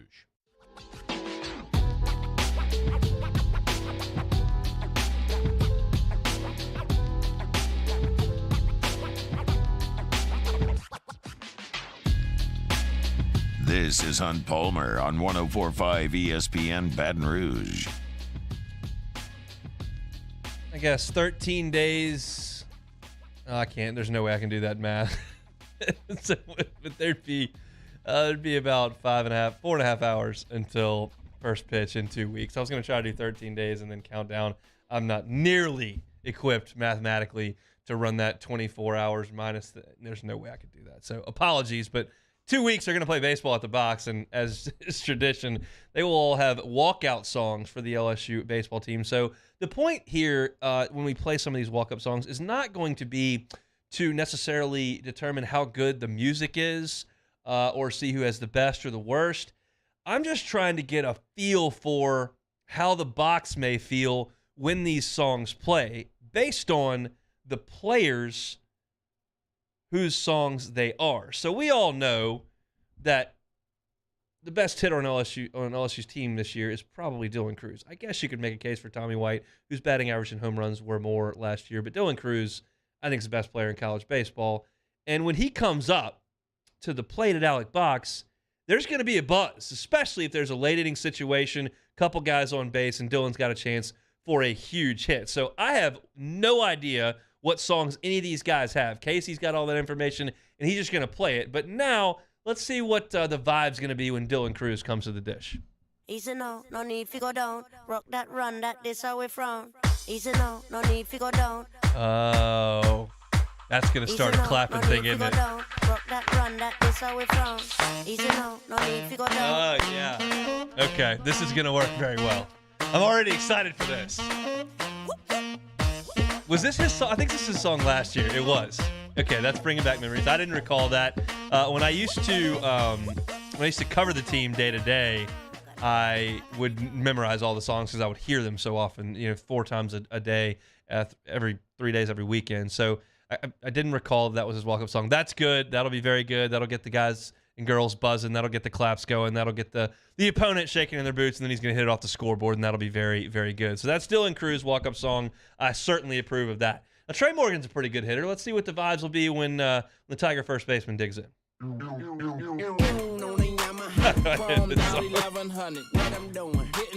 right, I can get on board with that. That's an older one. Not exactly cutting edge here from Trey. When I know the song, you know that it's not anything new. Okay. I like it. Gonna have old Trey digging in from the left side, pumping one in the left center field gap. He can actually run this year, which is good. He'll be able to turn the corner at first base and chug into second, maybe stealing some bags. And maybe we'll see a little more power from Trey from the left side this year, which would be a very, very good thing. So I like that one, too. We're 2 for 2 on that. Now, this one, I need to be real intimidating. When you got a guy who set the freshman record nationally for home runs, 27 long balls last year. He's pumping balls into the seats in right field, crushing balls off the scoreboard and left. He needs to be intimidating the opposition and getting the people going when he digs in. Tommy White's walkout song.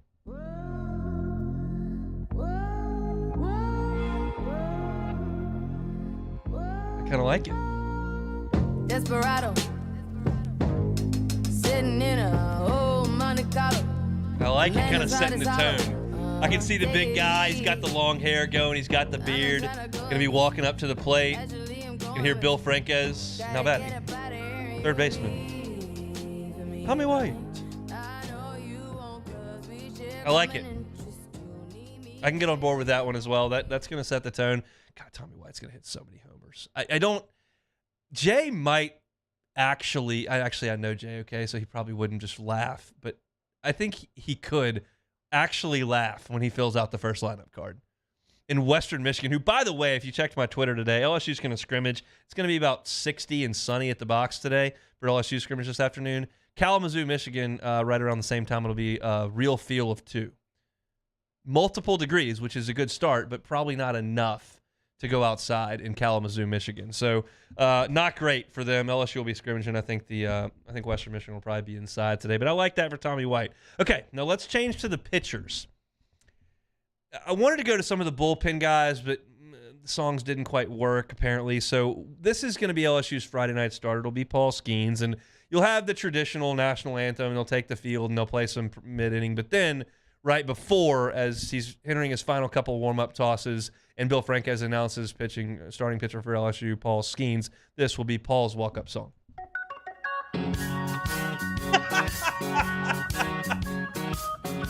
What? I don't even know what song this is. I'm sure I've heard it.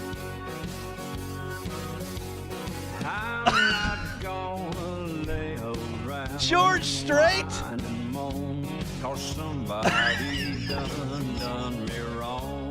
All right.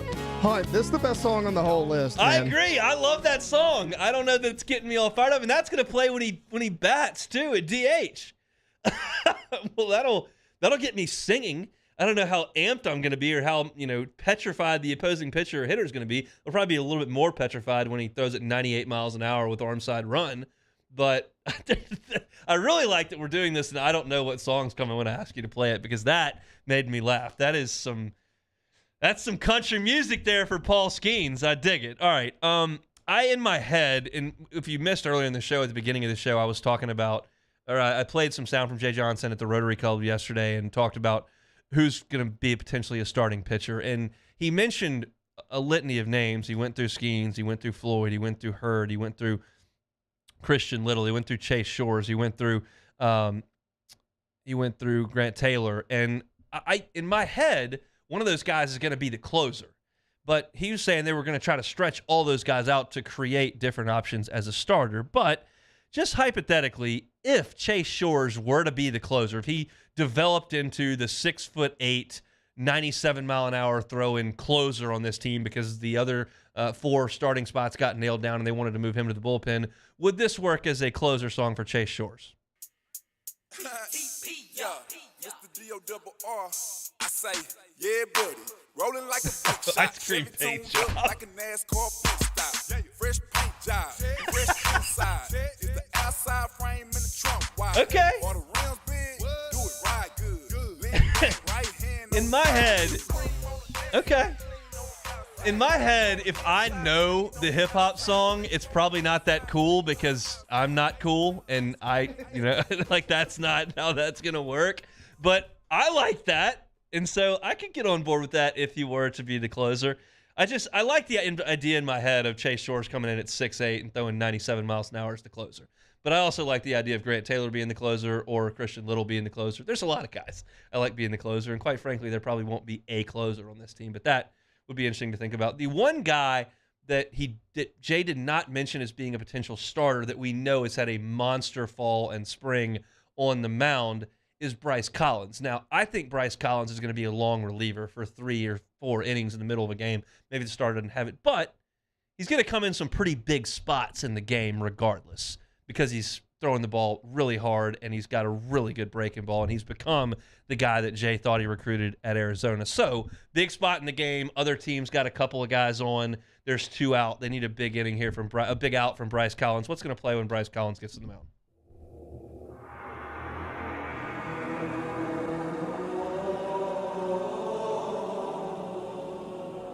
Oh, this is the Halo song.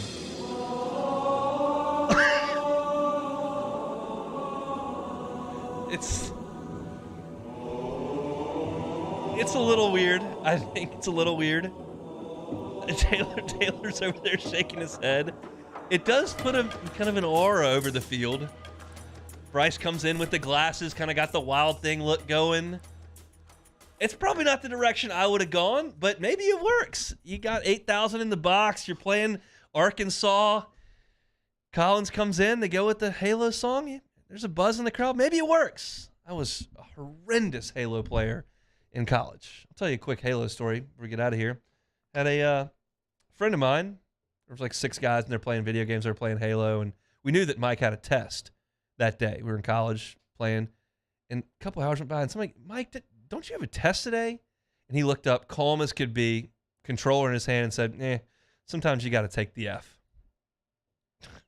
So that's one way to go through college. Mike didn't quite make it through college, but is serving in our armed forces and is a productive member of society, just not with a diploma when you take the F. That's a quick Halo story for you as we go through the LSU walk-up songs. One more reminder before we get to our final break of the show. This February, 104.5 ESPN, and no, we already did that one. We want to do the other one. It's 104.5 ESPN's Big Game Contest presented by Heineken Silver, where you can win $50,000 in cash if your name is drawn from a pot and you've correctly guessed the final score of the big game next week. We'll also be selecting a guaranteed local winner, 104.5 ESPN's Big Game Contest presented by Heineken Silver. All the tastes, no bitter endings. Get your score guesses in now at 1045ESPN.com. We'll come back and close out the week. It's the Hunt Palmer Show. This is Hunt Palmer. Our listeners fire up their opinions on the jimsfirearms.net hotline at 499-1045. Keep listening for your next chance to shoot us your thoughts with the jimsfirearms.net hotline on 1045 ESPN Baton Rouge. Electricity is all around us, and our families depend on it. Every day is sparked by the power of a cold drink or a warm meal, a movie night, and a comforting light at the end of a dark hallway. From sunrise to sunset, playtime to bedtime, our team is ready to take care of your electrical needs. Even in the case of an after-hours emergency, the light in your life shines brighter with Mr. Electric. Bayou Ford has $4,000 off MSRP plus $1,000 Ford credit cash on new 22 Ford F-150 XLT trucks. That's $5,000 off plus 0% financing. And all new Bayou Ford vehicles come with a 1 million mile warranty. The crew at Bayou Ford is going to do right by you. Hi, I'm Brandon Landry, founder and CEO of Walker. Hi, my name is Dr. Craig Green. This is Ryan Terrio with HUDCORoofing.com. Hey, it's Matt Moscona. No matter how big your commercial roofing job, HUDCO can help. My patients come to me because they trust that I can get the job done at a high level. Ryan Terrio and Richard Tilley have the same level of trust when it comes to roofing. If you have a roofing issue, call HUDCO Roofing. Give us a call, 364-1007, and we'll come to your house and give you a free inspection.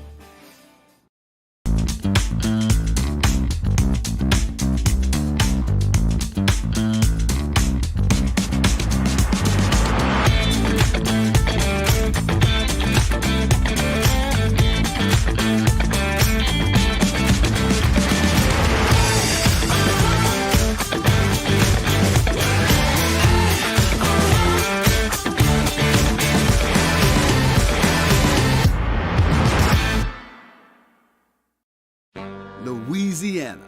It's a place defined by culture, by pride, by passion, by people who do more than love this place. They celebrate it, elevate it, champion it.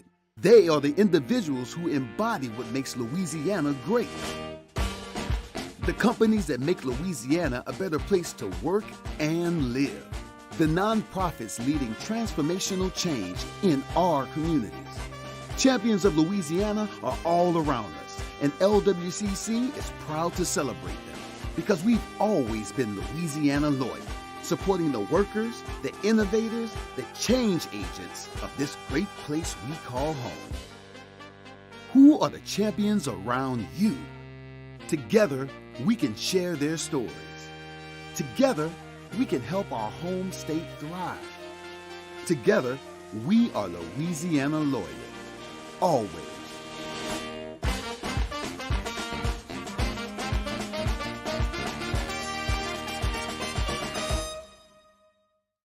Saturday, February 25th, 7 p.m. The Bulls, Bands, and Barrels Tour at the Lamar Dixon Expo Center. Presented by Jerry Lane Chevrolet. Edge of your seat excitement with bull riding, barrel racing, ultimate bullfighting. With a live performance by Bailey Zimmerman. With Timothy Wayne, plus two-time PBR world champion Chris Shivers, and Brinson James, the entertainer. Tickets and information at bullsbandsandbarrels.com. Saturday, February 25th, Lamar Dixon Expo Center at 7 p.m. Presented by Jerry Lane Chevrolet, the #1 Chevrolet dealer in Louisiana. I've been doing business with Luba for 25 years. They're dependable, trustworthy. It's just the attention to detail with our clients. Our folks have years and years of experience. They're highly trained professionals. But many companies have that asset. What I'd like to think makes Luba a bit different is that we use those talents in a way that truly is dedicated to serving the needs of the folks who depend on us. I had to leave my parents. Charles Hanegraaff hosting Jimmy Ott's Game Time on Monday night from Big Mike's on Aspen in Denham Springs. 6 p.m. start on 104.5 ESPN Baton Rouge.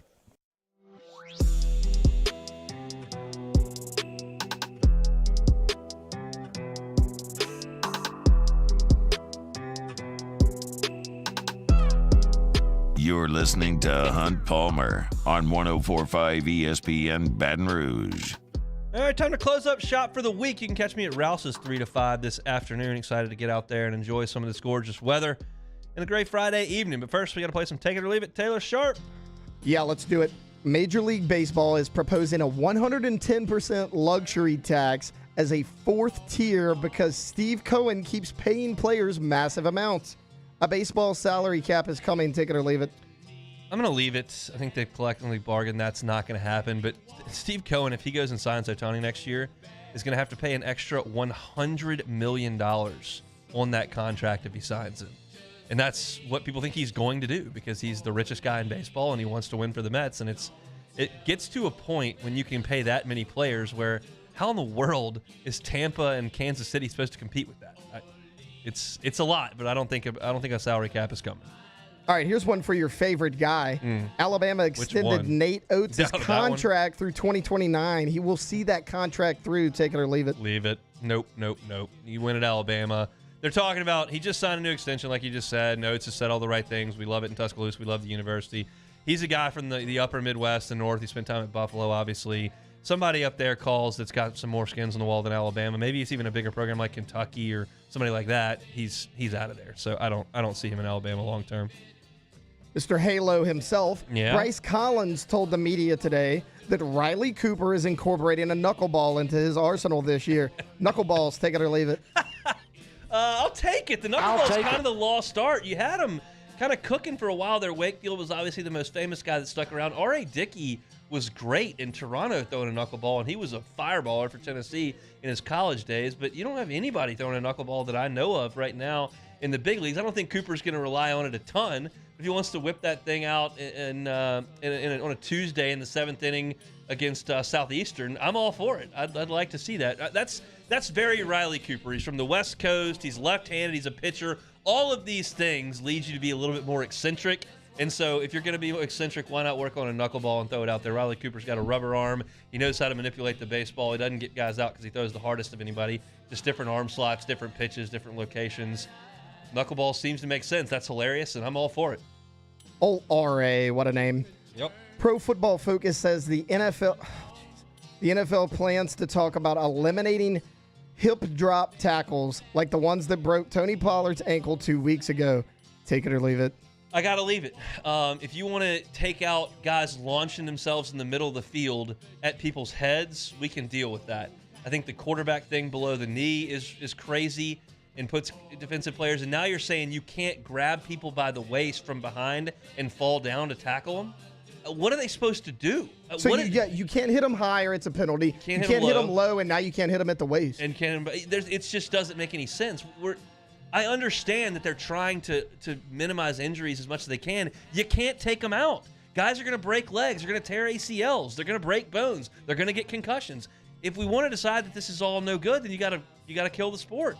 You got to go play the Pro Bowl flag football because you can't outlaw every tackle. Every tackle can't be guys meet right there in the hole, hit right at the numbers with their head up and fall down. Like people were moving really fast and trying to run people down. You cannot outlaw. We've done horse collar and everything. You can't do it. The defense will have no chance. None. All right, here, one last one. Pels fans will love this one. Kyrie Irving has requested a trade out of Brooklyn. Of course he has. Kyrie to the Big Easy. Take it or leave it. I couldn't leave this fast enough. I cannot imagine there's a single franchise in the NBA, not one, that would want him on their team. Not one. He has been unhappy and caused significant issues at every single stop in his career, all of them. It's just not worth it. There's plenty of guys that can play. He is an absolute malcontent at all times. You put him around the greatest players, some of the greatest players to ever live, and he's miserable. Just awful. Absolutely awful. I would want no part of Kyrie Irving ever. He may be the worst teammate I've ever seen. Has nothing to do with your politics or whether or not the vaccine should or shouldn't be, or Canada. It's LeBron, it's Durant, it's everything he has to deal with. Everything he touches turns sour. I would want absolutely no part of Kyrie Irving on my basketball team. So that'll do it for Take It or Leave It here on this Friday. Open the show today talking about LSU's pitching rotation. Jay Johnson talked about it at Rotary yesterday. We played some sound from him and went through it. Talked about LSU and Bama tomorrow on the hardwood. That was at 1:15. At what rate are transfer quarterbacks? Almost 75%. We went through that on a great story in The Athletic at 1:30. Juwan Johnson announcing his commitment tomorrow. Talked about that in Dion's Twitter. SEC Hoops preview for tomorrow at 2 o'clock. Went through some of the best rivalries in all of sports at 2:15. Then some walkout songs. Had a little fun at 2:30. If you want to catch any of that on demand, 1045ESPN.com, Apple Podcasts, Spotify, YouTube. It is all there. Matt Moscona is about to drive you home from 3 to 6 on After Further Review. I hope everybody has a wonderful and safe weekend. I'm going to go out and see some baseball at the box this weekend. We'll report on it on Monday, same time, same place. Hunt Palmer Show, 1045 ESPN, Baton Rouge. There it is, the extra mile. On the border of expected and extraordinary for those willing to go further. Like vans customized for work or play. With safety and tech to keep you connected. Supported by a 5-star sales, service, and finance team. And backed by the 1-star you know. So go the extra mile. It's never crowded because so few have what it takes to go there. Mercedes-Benz Vans. Follow us on Twitter at 1045ESPN to cast your vote in the Citizens Bank and Trust Poll of the Day. Vote daily inside Off the Bench, anytime. Hunt Palmer. And after further review, Citizens Bank and Trust brings you the Poll of the Day via Twitter at 1045ESPN. I've been doing business with Luba for 25 years. They're dependable, trustworthy. It's just the attention to detail with our clients. Our folks have years and years of experience. They're highly trained professionals, but many companies have that asset. What I'd like to think makes Luba a bit different is that we use those talents in a way that truly is dedicated to serving the needs of the folks who depend on us. Hi, I'm Brandon Landry, founder and CEO of Walker. Hi, my name is Dr. Craig Green. This is Ryan Terrio with HUDCORoofing.com. Hey, it's Matt Moscona. No matter how big your commercial roofing job,